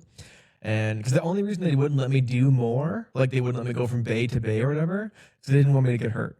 Okay. Like that was like, they were so safety, whatever, but we would rather you just like literally sit here than potentially endanger yourself by going to other bays. Like that was just like, because I was a summer student, like it was Sons and Daughters program. Like I got the job because my dad worked out there. Like that was specifically for Shell employees. It was like a student program with the AIM group, classic. And I remember it was so hot that I would like open the door to the truck like just by an inch to get like some breeze. There were so many bugs flying around. I was like, I can't do this. And so it's the afternoon. I finished cleaning his truck. I finished cleaning the cab inside. So I go back into the bay, and they've brought a grater in. So I don't know if you know what a grater is. I don't even know how to explain what a grater is. But anyway, it's not like some of the vehicles, I was probably like 60 or 70 feet in the air. You get to climb up the stairs on it to get up to the top to clean it. So you're kind of like chilling. You're kind of hidden. Yeah. But this one, and I never slept in those. Even though I was not hiding, I was cleaning up there. Yeah. Like I never was like, I'll take a little nap up here because no one can see me. Like I never did that. And then this one, like I'm maybe 10 feet off the ground, and it's glass all around it. So you can clearly see me in there. So I remember so they brought this in for the day, and they parked it. So the 4 mechanics that I was working with, they went to a different bay. So it was just me over in the final bay by myself with this new grater. Yeah. So I go in, I clean the cab, and it's like, I think it's 4 o'clock. So I finish up, and again, it's still so hot. And there's so many tar sand beetles flying around that I'm cleaning the cab with all the doors closed. So I'm spraying all the sprays. I'm cooking inside of this thing. And occasionally I'll open one up, and the guys knew that I hated them. Yeah. They knew I hated the tar sand. Like one of them killed one and picked it up and put it in my coveralls like twice that day. Yeah. And I was ready to quit. Yeah. I was like, I knew Mac Island summer camp was coming up. I was like, I can do that instead. I was like, I had my plan mapped out. I stuck with it for the summer. Because I think I'm just kind of a wussy bear anyway. Like I just don't like doing those kind of jobs. Yeah. But so all the mechanics are gone. It's 4 o'clock. And I was like, what I'm going to do, I was like, I'm going to put my head back and close my eyes, but I'm going to keep moving my foot so that I don't fall asleep. Right. If I'm moving my foot, I'm not going to fall asleep. And I'm like going, I'm like starting to feel myself dozing. I'm like, okay, Lucas, like you can't fall asleep. Yeah. And I keep putting my head back and I'm tapping my foot. And then all of a sudden I kind of come to and I look around and I feel rested. Like I didn't realize I had fallen asleep. Yeah. And I look because like I'm looking out the like huge garage door that like brings the vehicles in. And back behind me to my left, there's a clock on the wall. And I look back at the wall. It's 4:45. I had been asleep for 40 minutes in this cab. And I'm like, I kind of look around. I don't see anyone because like, sometimes the team leads would just like walk through. Yeah. And so I was like, okay, nothing happened. All good. I'm just going to keep cleaning, kind of do my thing. I start packing up for the day because we were off in an hour. So I go through. I say goodnight to the boys, go out, catch my bus, go home. And I remember this is kind of a weird, I think Toby Keith was playing a concert in Fort McMurray that night. Okay. Which is so random. Yeah. Again, like I know all these like weird parts of the story. So like my wife and I went, like we didn't stay for the whole concert, but I probably didn't go to bed till like midnight. Yeah. And I get up at 3:30 to catch the bus. Right. And so when we go into work that day, so at 6 a.m. we would have our assess meeting. And that's kind of our like meeting for the day for the team lead to talk to the mechanics about like what projects or whatever vehicles are working on that day. And then all of a sudden, like I'm sitting there, like I'm exhausted, but I'm chilling, like I'm 19, like I'm like, or 20, I think at the time. And I go, so my team lead kind of finishes the assess meeting. And so there's probably like 15 of us at this table, and he's at the end of it, kind of like yourself. And I'm at the end, just kind of like chilling, doing. He's like, and you? And he points at me, and I was like, what? He's like, did you get your rest last night? I was like, does he know that I went to the concert? I was like, what is it? Like, what does he mean by that? And then one of the mechanics in my bay was like, yeah, someone caught you sleeping in the grader yesterday. I was like, so my team lead. Yeah. Had actually walked by me, saw me conked out in this grader, and he literally was like, I don't have time for this. He just kept going. I don't know what he was doing. Yeah. So he saw me. I thought I got away scot-free. Foot wasn't moving. Oh, jaw was probably wide open. That's right. And Our Beatles going around. so immediately I'm like, I'm gonna get fired. Yeah. I got caught sleeping at work. Like that's usually like that was. All the boys growing up are like, if you get caught sleeping at work, you get fired, or you get driven to the gate. Right. That was kind of what they would always say. Yeah. And so immediately after, like I'm trying to find my team lead and apologize. Like I'm so sorry. Like I know that was unprofessional, whatever. And so I couldn't find him. And so sleeping. I go to take a piss, and I go into the washroom, and he's there at the urinal. Yeah. And the first thing he says to me, he's like, "Oh, you're awake." And I was like, "Nah," like I'm so sorry. He's like, "Don't worry about it. Like it's all good." Yeah, he's like, "Seriously," he's like, "Just don't do it again." Whatever. Like he didn't grill me at all for it, but I was like, "My dad got me this job." I was like, "You're just sleeping at work." Like everyone I told thought it was hilarious, but it was again not the same type of nap as teaching requires you to have, but definitely, those are the 2 times I've slept at work. But did you ever get caught sleeping at work? I did not. Oh, okay. Because everyone does it. Like everyone in the oil sands is like, I sleep all the time. Yeah. Like I sleep for a couple of hours. Like someone will kind of watch out and do whatever. But yeah. Like I've never taken naps with teaching. I'm not much of a napper. Like if I say it twice. I just feel fresh to like if I need to be presenting and stuff. But I wake up cranky. Okay. Yeah, I can't nap. But it's funny as you're telling the story is my experience was at the Delta. Yeah. And summer months you're hopping. You're busy all the time. You're getting pulled in 10 different directions. Within a matter of 2 minutes. Yeah. And you're trying to like, well, where do I go first? Yeah. Winter. Complete. Now it'd be different if you're in like a bigger. St. John's pretty busy in the summer and winter or fall, but I even noticed living here now, like it's so much slower. Yeah. like, throughout the year. Like I didn't realize like how slow it actually was, which is kind of nice. Come to a halt, yeah, for Yeah. sure. And you know, the shift, it was a winter shift, and I think I worked to midnight. Usually, I'm trying to think about the hours. Was it 3 to 12? Was your evening shift, and then they had you in at 5 a.m. till 3 for the day shift. And for whatever reason, I worked midnight the day before, and then they brought me back in the morning, and I was exhausted. Oh yeah. And then Like 12 a.m. then 5 a.m. yeah. Oh wow. So Feels I'm very like, illegal. yeah, exactly. So you know, I was gonna feel sorry about telling the story, but you know what? Yeah. If you're listening out there, Yeah. shame on you. Yeah. So yeah, no, and you literally would go in, especially in the winter months, and you'd stand and stand, and there's like no one needs your services, and I'm just like, holy sweet. If we need you for the summer, but we're gonna keep you for the winter. But like, you're just Exactly. gonna find busy work to do. Yeah. So by 9 a.m. from 5 to 9, I'm just like, I can't keep my eyes No. open. And I was like, I'm going to go over to that computer. I'm going to find out what room is out of order. Yeah. So I go on the computer, try to be It's a slow. hotel too. Right. Like, you can just I'm just gonna crash it. Exactly. Like, So the room what the guests don't know when they check in. it's out of order. It's being repaired. So I know Oh, there's no one okay. going to come in. Like, you know, they maybe had to like do a fixture change. And how do they think about it if they came in to do the work? Oh hey, there you go. I'm waiting for you guys. So I go in, and again, maybe it was like, you know, it was a Christmas time, so maybe the workers weren't, you know, I knew they weren't going to be working on the room. Yep. So I went in, and it's like, you know, Price is Right song. I watched Yeah. the Price is Right. It's like, Damn.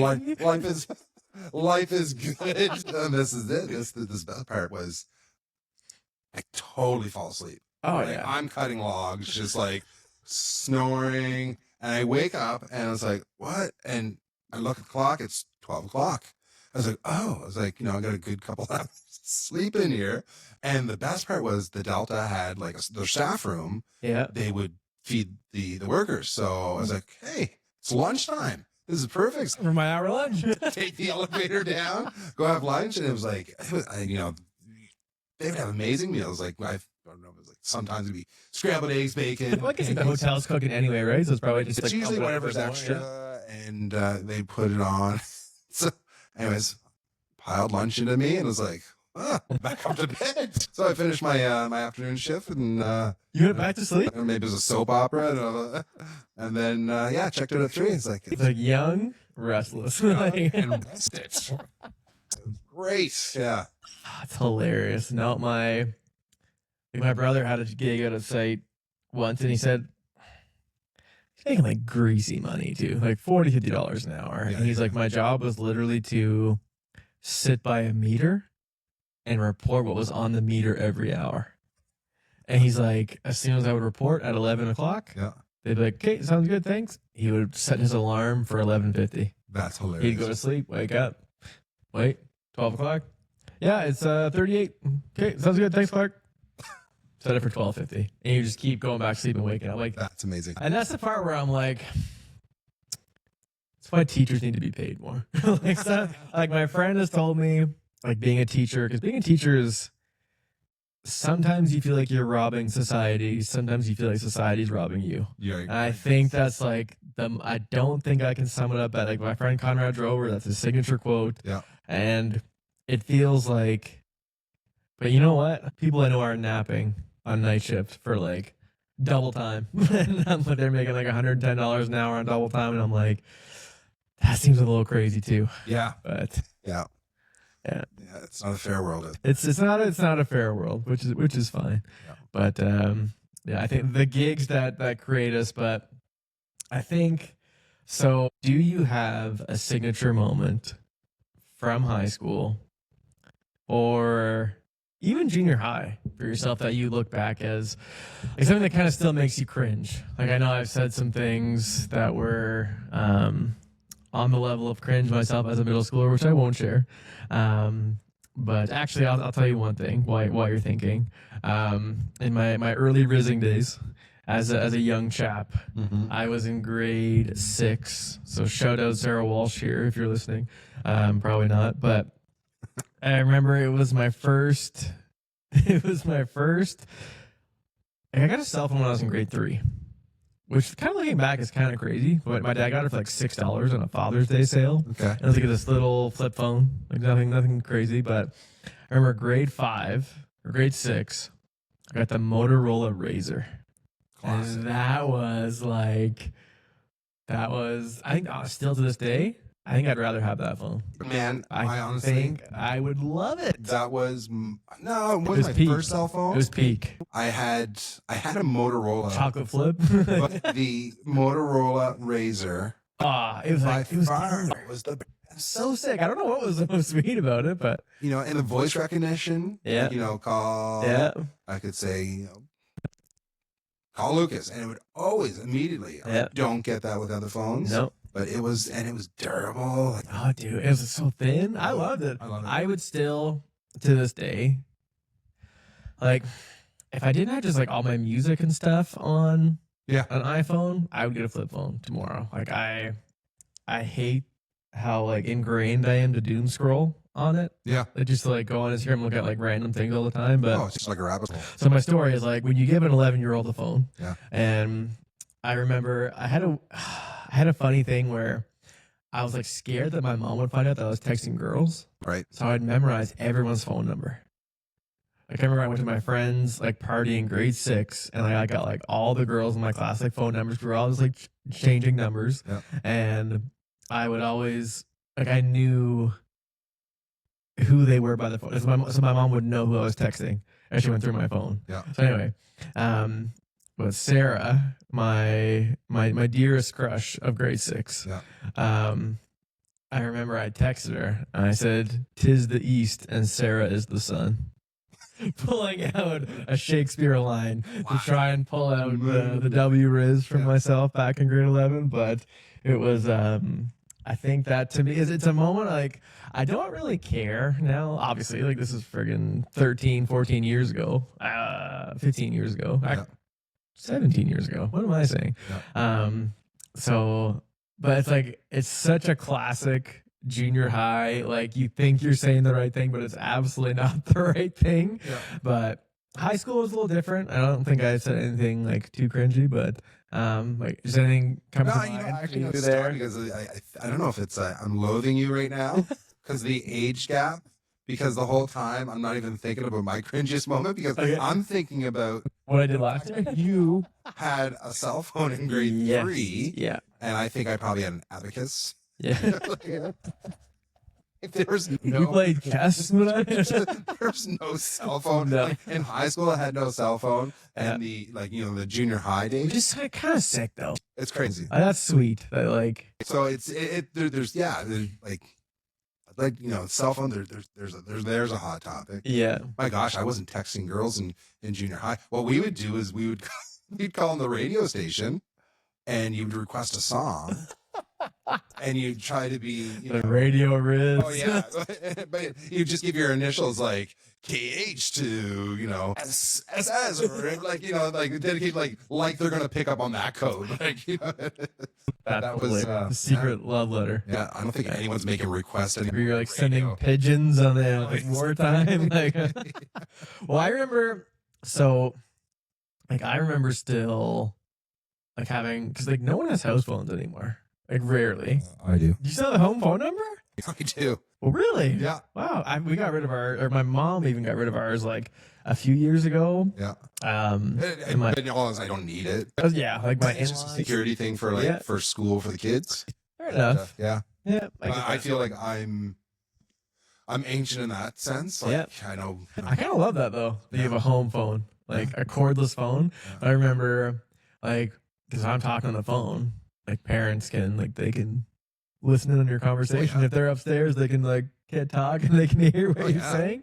Yeah. But I remember, like, calling girls in like kindergarten in grade 1, like when I was that age, not now. Yeah. But like. And like having conversations and just trying to Rizz, but like I just don't know. So like, what do you think would have been your version of a cringy moment? Is it like saying the wrong thing in person? Like mine is just like a cringy text. Like what would have been like your kind of it's like, oh, like I did way too much acid. Just kidding. Man, I don't know. Like, I think the first thing that pops into my mind is just a time. I don't know why in high school, had an orange in my hand, and the elevator door opened to the basement, and like again, no filter, not even thinking like why I threw this orange, like pitched it in to the elevator as hard as I could, just to do it, and it just like blew up, and then out came my rugby coach. And I just missed him. And I looked at him and the fear I had in me, and he just looked at me and then walked away. And that was the worst because I was like, I'm not even worth his time to talk to him. What is going to happen? And I knew that, like, looking at my watch, I've got 2 hours until rugby practice. And I know that he's going to deal with me on the field. Yep. And I ran and ran the whole practice while everyone practiced. Just doing suicides. Like, nope, keep going. And so do you think that, I think it would be fair to say, because I remember when I went to Newfoundland last year, my mom and we met one of her old teachers that's like in her 80s now.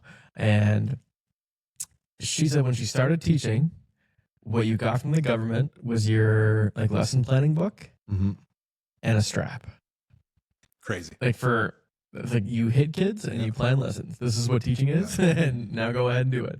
And obviously, great that we don't do that anymore. Yeah. But lesson plan, I'm just kidding. But I think when it comes to what has been lost and kind of like the discipline, and I'm kind of like anyone of like screw authority, like F the system, like try and break the rules, create new avenues, blah, blah, blah, like all that fancy like university commencement speech stuff. But like, in what ways has school, what have we lost from not having that type of environment?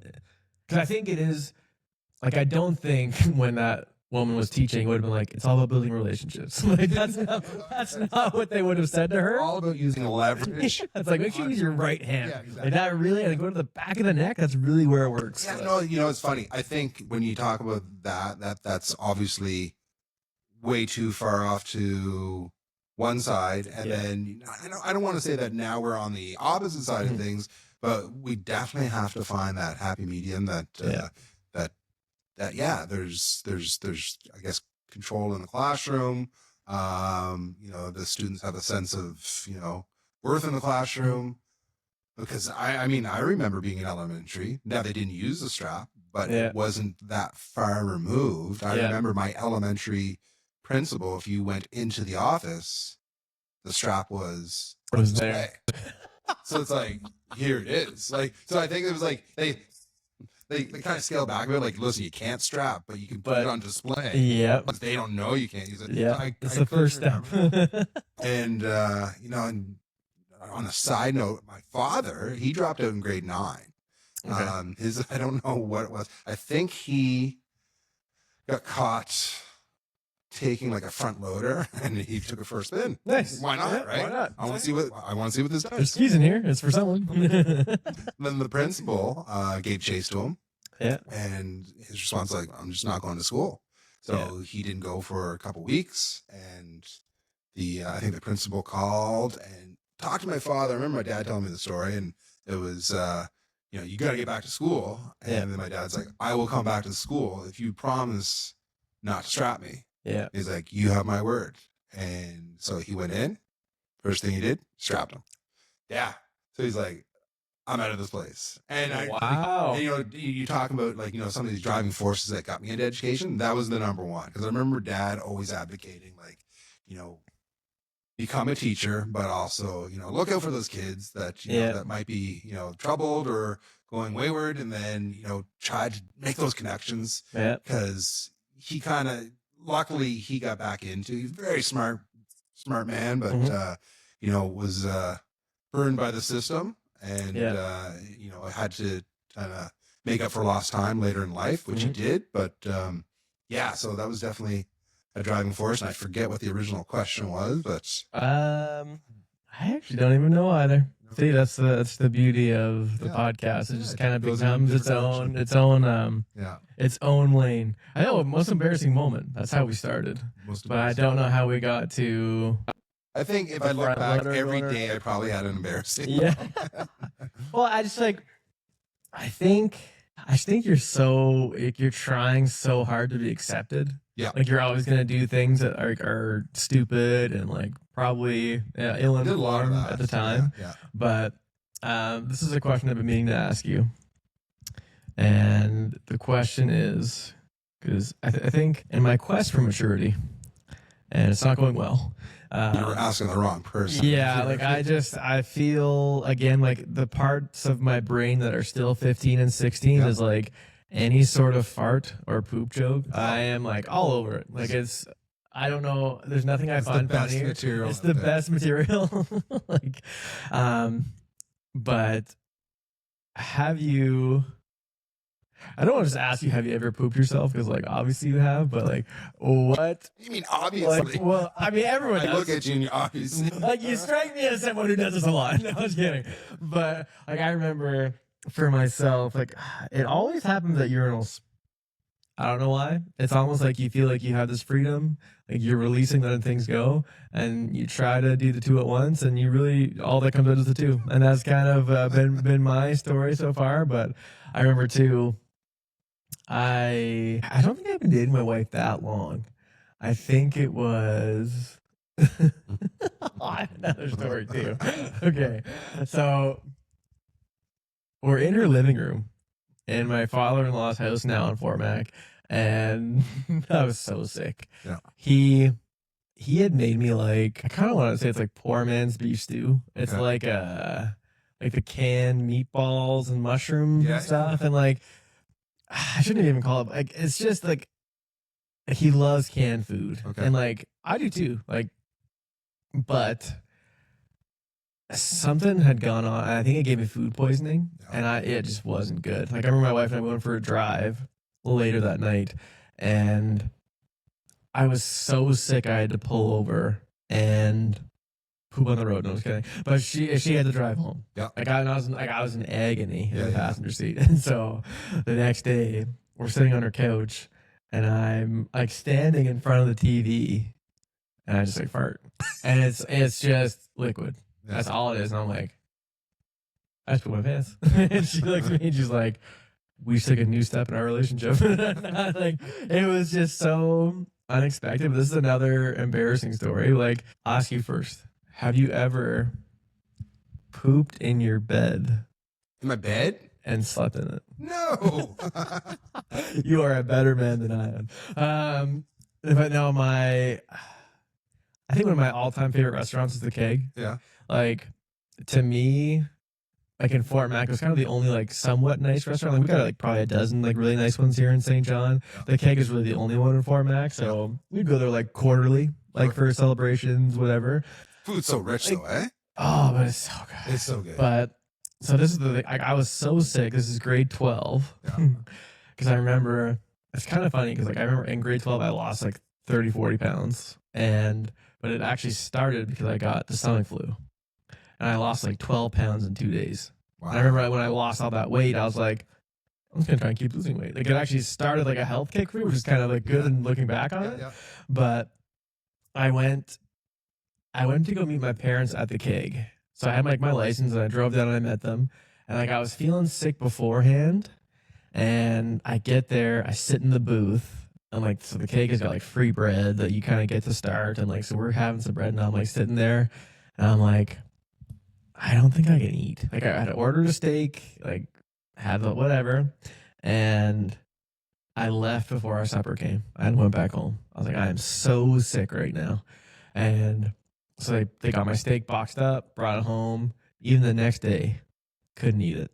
And I'm throwing up like I think I'd probably thrown up like 8 or 9 times. Because I think even now when I throw up, which happens rarely, it's like 1 or 2. And you're kind of like good. Yeah. And this is like 8 or 9 times in like a 12-hour span. All I could eat was yogurt. And so I remember, so it's like we go to the Keg. I'm like throwing up that night and the whole next day. And then the following night, I'm sweating. Yeah. I'm throwing up. I'm pooping all the time. And I remember, I remember being in my bed and I tried to fart and everywhere in my bed. And I remember it happened and I was like, and I think it's 3 a.m, 2:30. It's super late at night, early in the morning. And I remember I was on my side when it happened. And I was like, I've already buttered up down there. But I knew I was if I stand up right now to go to the washroom, I'm going to throw up. Yeah. But if I stay laying here, Okay. I'll be fine. Right. And in my head, I'm like, the damage is already done down there. I don't think, what a sight it would be to see me bend over a toilet, throwing up with my underwear full of shit. Of course. Yeah. And I'm like, you know what? This feels like a 6 a.m. Lucas problem. And I remember I went back to sleep, so I slept in it. I slept in the same position, and I was like, I was so sick. Yeah. I don't know what it was. Yeah. I remember I think I was 215 pounds before, and when I weighed myself after, I was 202. Wow. No, that's a lie. Yeah, it's 202. So, Yeah. question for you. Yeah. Did that kill your desire for the keg for a bit? Did it take you a while to get back to the keg? No, 'cause I never ate it. I didn't even get to eat my supper. Okay. Right. So what was the last thing you remember eating? I don't remember. Okay. I don't remember that. The only reason why I asked because I had a similar. It wasn't from the south end. It came from the north end. I remember eating Italian sausages and feeling the spice come back up. Well, no, I woke up and it was probably 2, 3 in the morning, like you're saying, and the witching hour. Yeah. And I had it was projectile, from everywhere, all over the bed. Yep. And I took I don't know, it was 16 or 17. Yeah. And I took all the sheets, bundled them up, and I threw them in a garbage bag, tied them up, threw them in my closet, and killed my desire or craving for it took me years to get back to eating sausages again. And my poor mother, I don't even know how much longer, discovered those sheets in the closet months later. Okay. I think it grew feet. I think it wound up in my mother's closet. No, so this is kind of where I'm going. The other time, so. By the way, your podcasts are usually highbrow, but I get the poop story. I know usually I'm yes, educational best practices, but no. Have you crapped yourself? No. You seem like a guy that does that. Yeah. No, this is episode 100, so we're keeping it lighter for this one. This is intentional, I promise. Okay. But I do a good news story after now. It just triggered something I remember. Okay, so again, as a gentleman, I have had a few nights of intoxication in my life, but it's never caused me to throw up. I've never gotten to that point. But my sister-in-law, when she got married in Mexico, I remember my wife, she always gets very concerned if we ever do have a few drinks, that if I'm ever a drink ahead of her. She doesn't want me to be the one leading the party, you know what I mean? So, which kind of makes sense, but as you can imagine. But I remember we finished this big meal, a heavy meal for her, and we had her wedding cake, and it was 7 p.m. in Mexico. It was super nice, but as soon as we finished, I can't dance to save my life. Hey, I can't, honestly. Just my YMCA dance. Oh my God. And even, I remember even just last year, we had a year-end staff party at my old high school. Yeah. And I had planned on only going for a drink or two or whatever. And then I had 13. And then, but we started dancing. And I put my hands over my head. It's just not a pretty sight. I remember my VP, shout out Lindsay Drogier, grabbed my hands and put them back down. She's like, no, we don't do that. Yeah, that's fine. But at my sister-in-law's wedding, she, I'm only a year and a half into dating her. I don't live in Fort McMurray anymore, so I don't really know. Like I know her parents, but like not enough to like dance in front of them. Sure. And so I'm like, okay, like I got to do something. Like I can't be sober Wallflower. and do this and like full. Yeah. So I asked the waiter for 2 shots of spice rum because it's the only alcohol that like I felt like I could. I don't really drink at all. Yeah. Even throughout my 20s really, but like I do like a rum and coke or whatever. So like, okay, I'm familiar with spice rums. So that's what I'll have now to try to not feel as stressed about dancing in front of her family. I took like 2 pretty like hefty. My wife says that like she could with 2 glasses full, and I drank both of those. I think she's exaggerating. Like I took both of them, but I didn't feel like I didn't actually. I think it's because I ate so much food, like I didn't actually feel anything of it. Right. But I remember like. Have you ever felt like so bloated that you have to like undo your belt? Like it was like I started to feel that. Like I had like a shirt tucked in because it was like the wedding day and stuff. And I remember we went to the sports bar at like 9. So I tried to dance. I did a little dancing for like a half an hour, but I didn't feel any sort of intoxication whatsoever. But I said to Cassidy, I'm sitting in there like, Luke, like you're pale, like you don't look good. And I was like, I think I need to go upstairs just to go back to the room for a bit. And so I go up and I fall asleep and I'm like beating sweat and I fall asleep. And then Cassie was my girlfriend at the time, and she comes back into the room. She's like, "Are you okay?" I was like, "Yeah, I think I'm good." Yeah. And I like sit up on the bed and I'm like, "I'm not good." So I go over 4 times. Like, so the projectile vomiting is kind of what I'm getting at. Yep. It was black, like 4, like, and it was also dark in the room. Maybe it wasn't black. It was just dark. It wasn't intoxicated, but like 4 heaves throwing up in the toilet. Wow. I've never felt so good in my life. And after that, though, I was like, "All right, you want to go back and do karaoke? Like, what are we doing after?" But yeah, I just think that's my North End story for you. But so that was in Mexico? That was in Mexico. So mine happened in Mexico. Okay. And the tacos, it's the beach tacos, man. You know, like it was my last year of university, and I had a choice to make to either study in Rome or study in Mexico. Yes, yeah, you're telling me that, yeah. And my prof at the time said, Rome's something you can do on your own. Yes. But you're going to get to hit a lot of other places in Mexico as a group that you wouldn't get to do on your own. That makes sense. It's like, that's kind of an interesting. So I did. Anyways, long story short, I'm in Mexico, and a good friend of mine back home, he was doing, since passed, but he was teaching English abroad, various places. He was in Italy and Mexico, and he had a student that was a good friend of his in Mexico City. And he's like, if you want to, tour, if you have any time, then let him know, and that he can meet you, and real good fella. And I was like, okay, well, I'd be interested in that, so get a local flavor. And so the night before, I don't know what I ate, but I knew in the morning, I was like, I'm not feeling good. Like I feel feverish. It's always a start. You're like, this is building. So, and we happen to have some down on the students. Okay, you guys are on your own. You can do whatever you want. Yeah.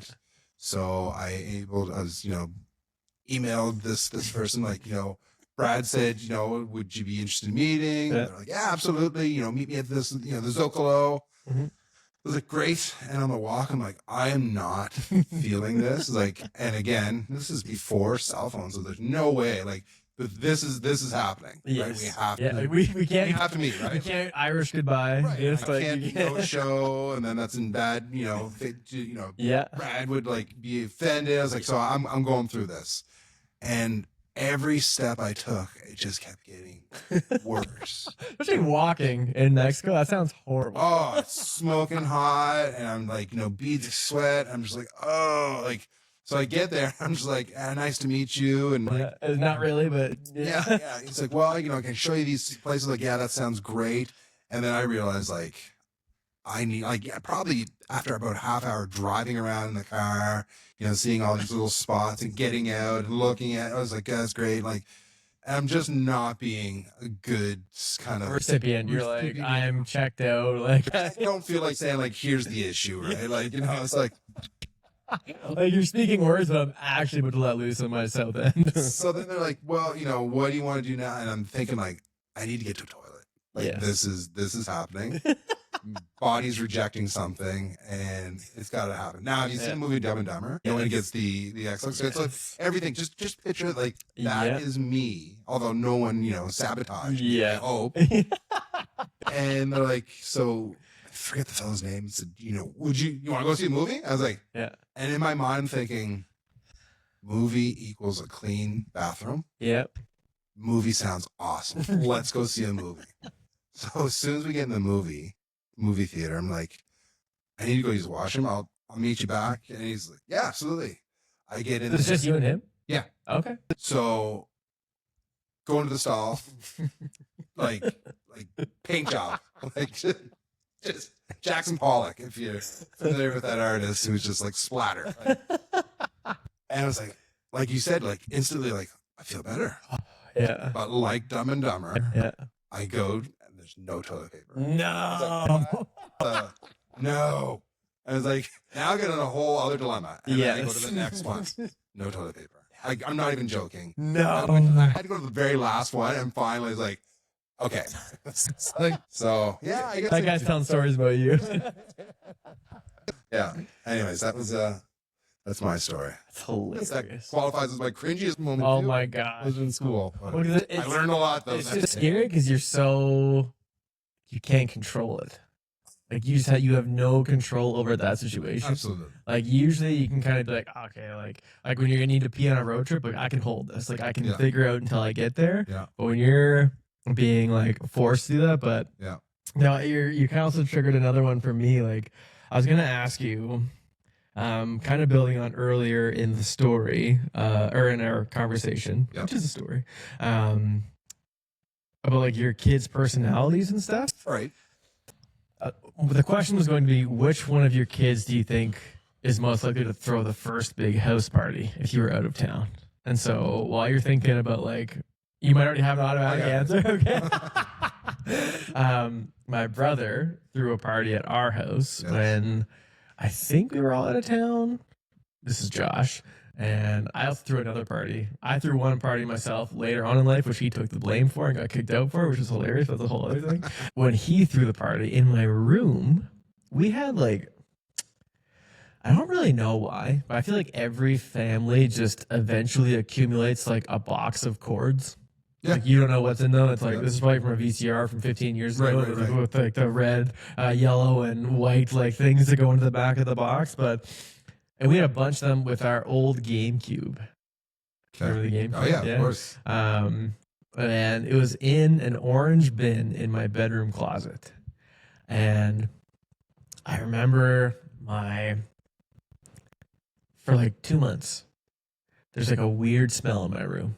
And I'm like, I have no idea. I was like, Mom, I don't know what the smell is. And she didn't know what it was. And it smelled like, do you know when your garbage stinks really bad? If you let's say you cook chicken breast. Yeah. And like you put like the packaging in the garbage. And the next day it's like, oh my God, like what died in there? So it's like that smell was in my bedroom closet. I was like, my wardrobe's not that bad. Yeah. So my mom is like viciously cleaning my closet. Like she's like scrubbing every inch of the wall. She's like, I have no idea what this is. And she does this twice. Like she scrubs every inch, like washes all my clothes. I wasn't doing it obviously because I'm lazy. Yeah. And then when she goes to move this orange bin, she sees stuff moving in it. Oh. My brother had thrown a party 2 months before, and his friend threw up in this orange bucket in my closet. Benja. Showed up Benja. And it had like curdled. And that's what was stunk so bad.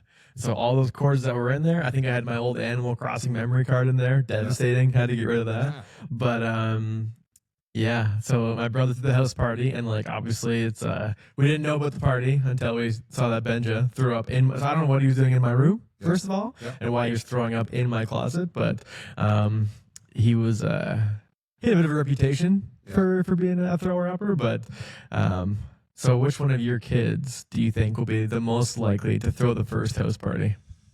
I gotta say Andrew on that one. It's coming probably in 2 or 3 years. Yeah, but Hesitate when you go to PEI for the night. yeah, well, it's scary, and then getting back to the two different eras that we grew up in. Yeah. It's a friend of mine who's an administrator. He used to have all of his son's friends at his house.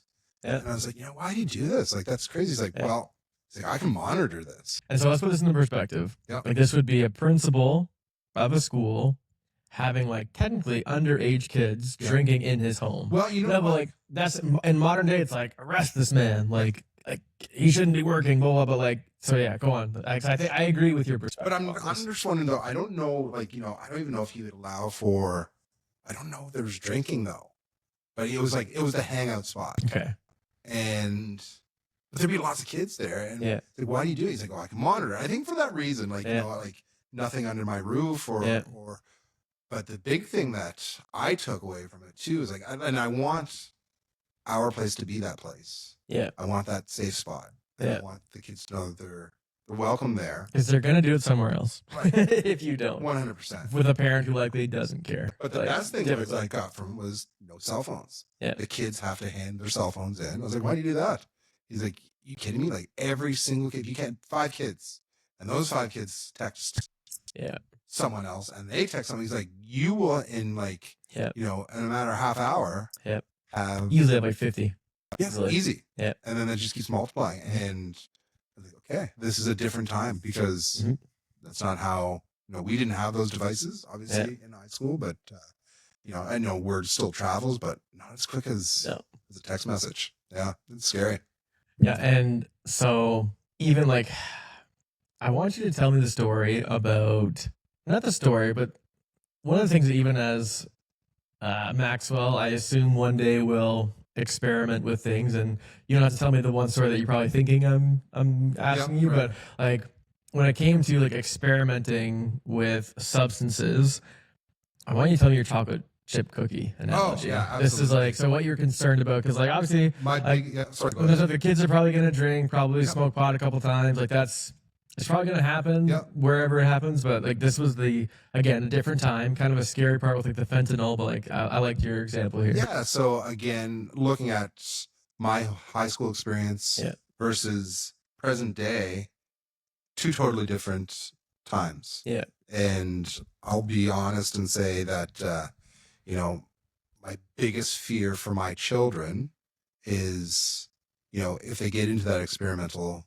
stage and that's something they want to partake in is just how scary the substances that are out there now that didn't exist when I was in high school. Like so much more lethal and like potent.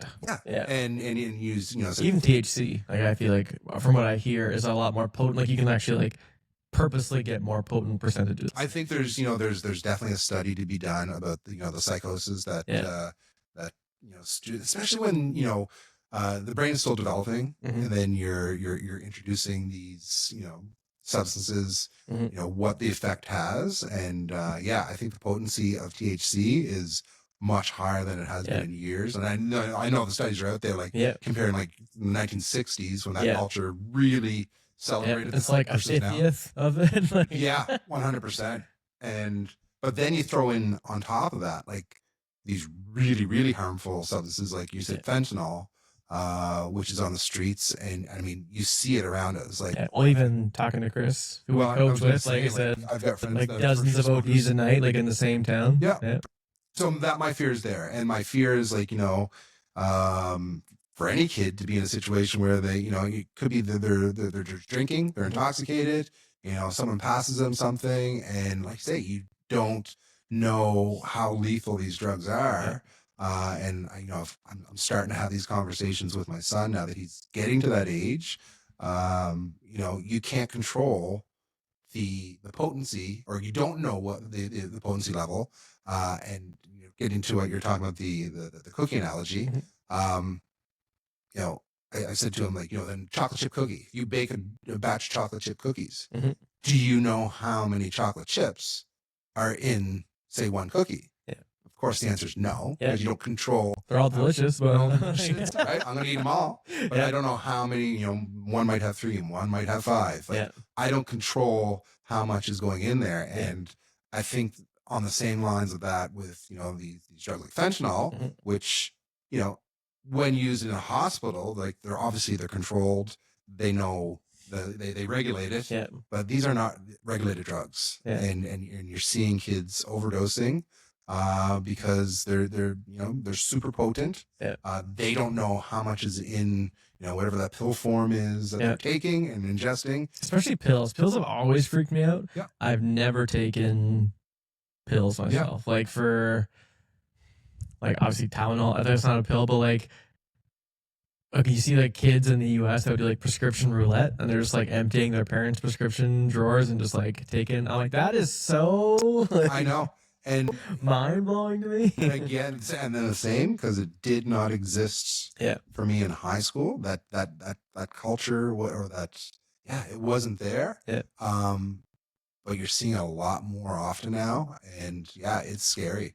I just hope that, like you said, kids are going to do that. And I hope that my children know that if they're going to do that, I'd want to be the watchful eye in that situation. And thankfully, I guess, if you're going to partake, we've got stores that regulate that. We've got liquor store, we've got Cannabis NB.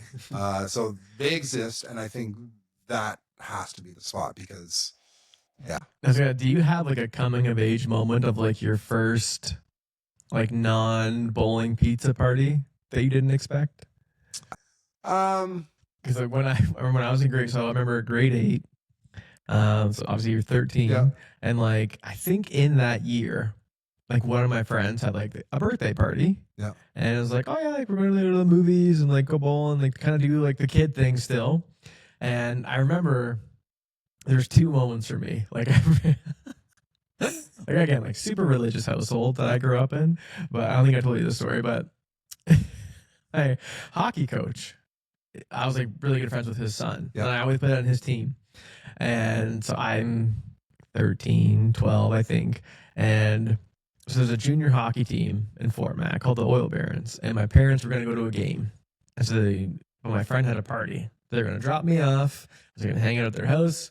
And I was going to go they were going to go to the game, come get me after. I was like, cool, sounds good. And so I get dropped off.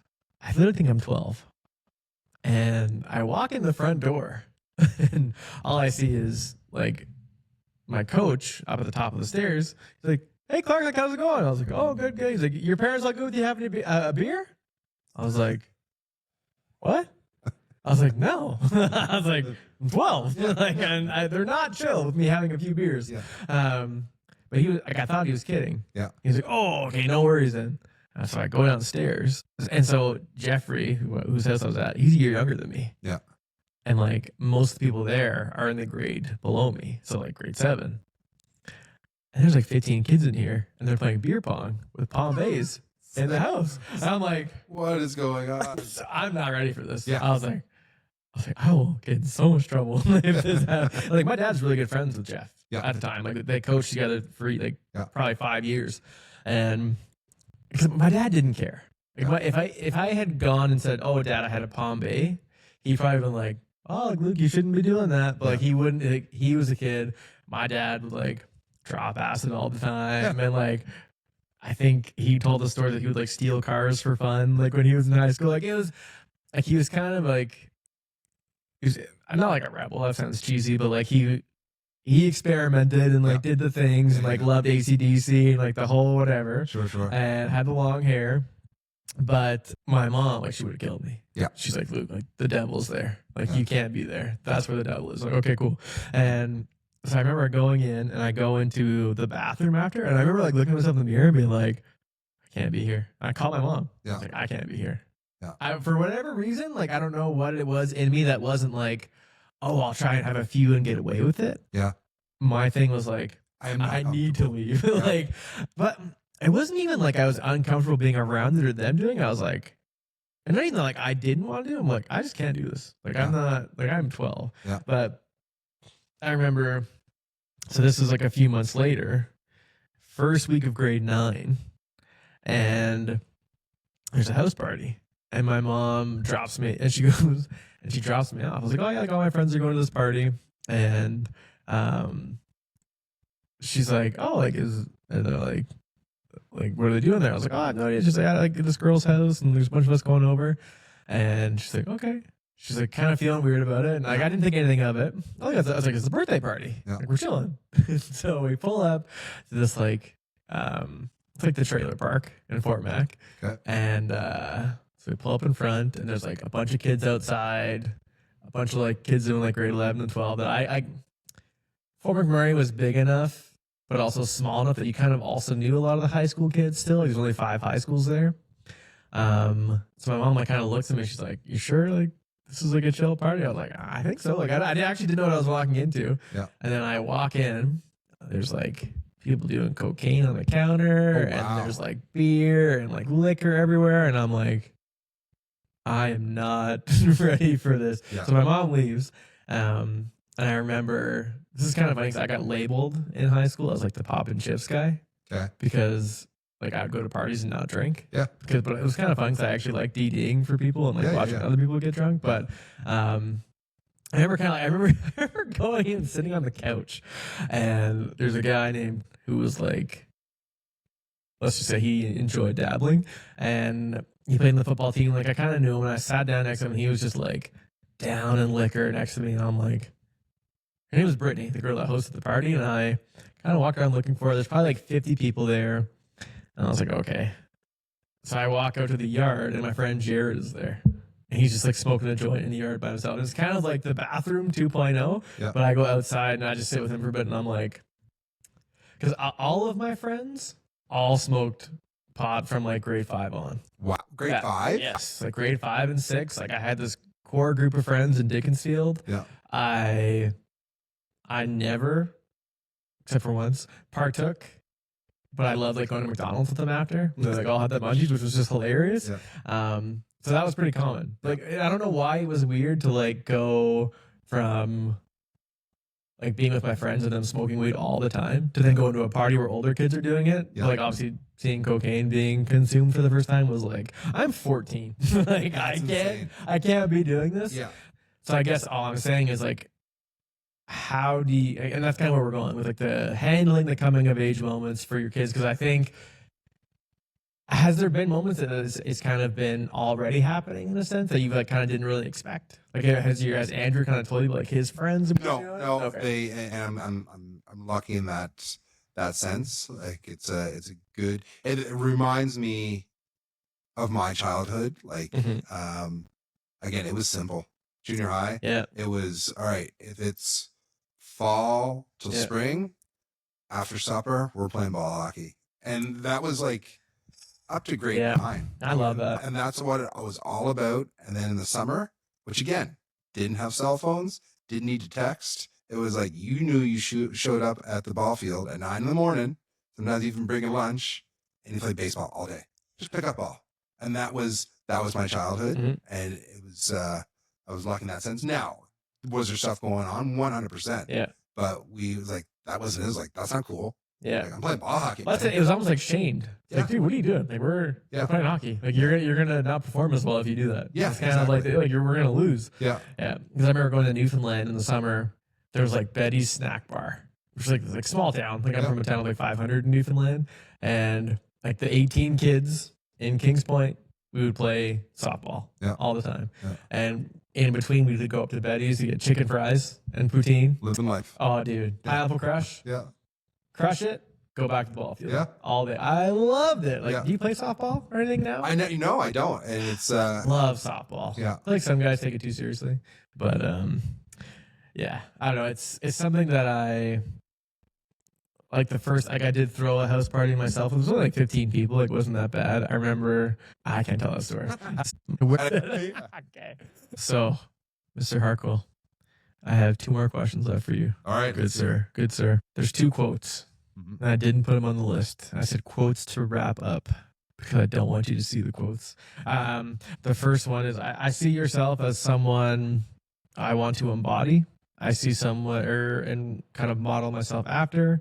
You have a great sense of humor, successful in your career, have a great family. Wow. But there's a quote that said, "Do not let school get in the way of your education." And so, what are the Wait, sorry. Is that Twain? I don't know. I know the other one's Einstein, but I don't actually know who said that one. Yeah.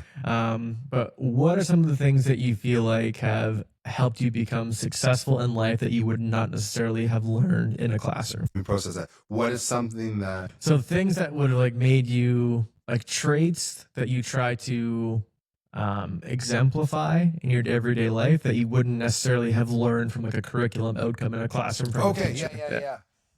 Like life experience, I guess. I think, early in my career and, to get where I got, or just I guess how I operate in the classroom, I was lucky that we had a program that, you got linked up with a veteran teacher for your first year. And his advice was just, it's so solid. It sticks with me almost daily. It's the fact that, and I mean, you're talking about maybe in the classroom.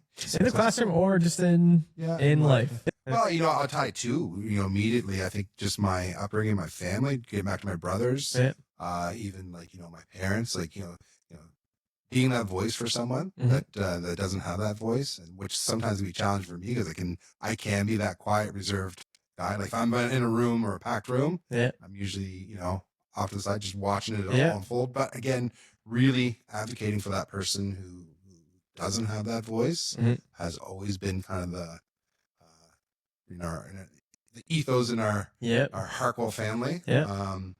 But also, getting back to early in my career, had a great mentor who, really just kind of put on the table and said, listen, a lot of these kids that, especially dealing with those at-risk students that we deal with on a daily basis, he's like, they don't have a positive environment to go back to. This is all they have. Like, when you come to the classroom, so making the best of the situations or being that positive role model and trying to instill positivity in their lives.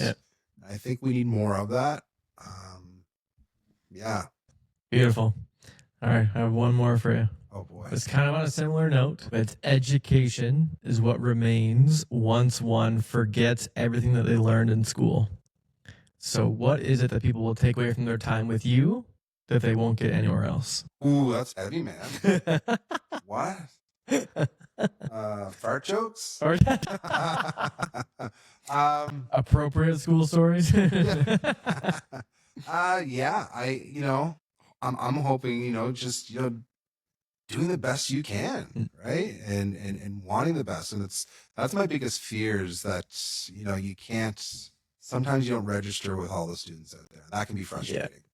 And, my want and will is to know that any kid that comes into my classroom or, you want the best for them. And the opportunity for them to succeed in life is there. Sometimes there's more challenges for some students than others, but I think we live in a fantastic place that, will allow, we've got such a huge safety net here. And, compared to some other countries, not to say that it's an easy road for some, but you just want the best. And that goes back to, I think, my father. And, had he dropped out in grade 9 and remained a dropout, life would have looked a lot different for him. But he persevered, he got through it. And made a success for himself, his family. And that's all I want is the best for everyone. Beautiful. Harquail, thank you so much for coming on today, sir. Thank you, man. This was an experience. It's great. All right.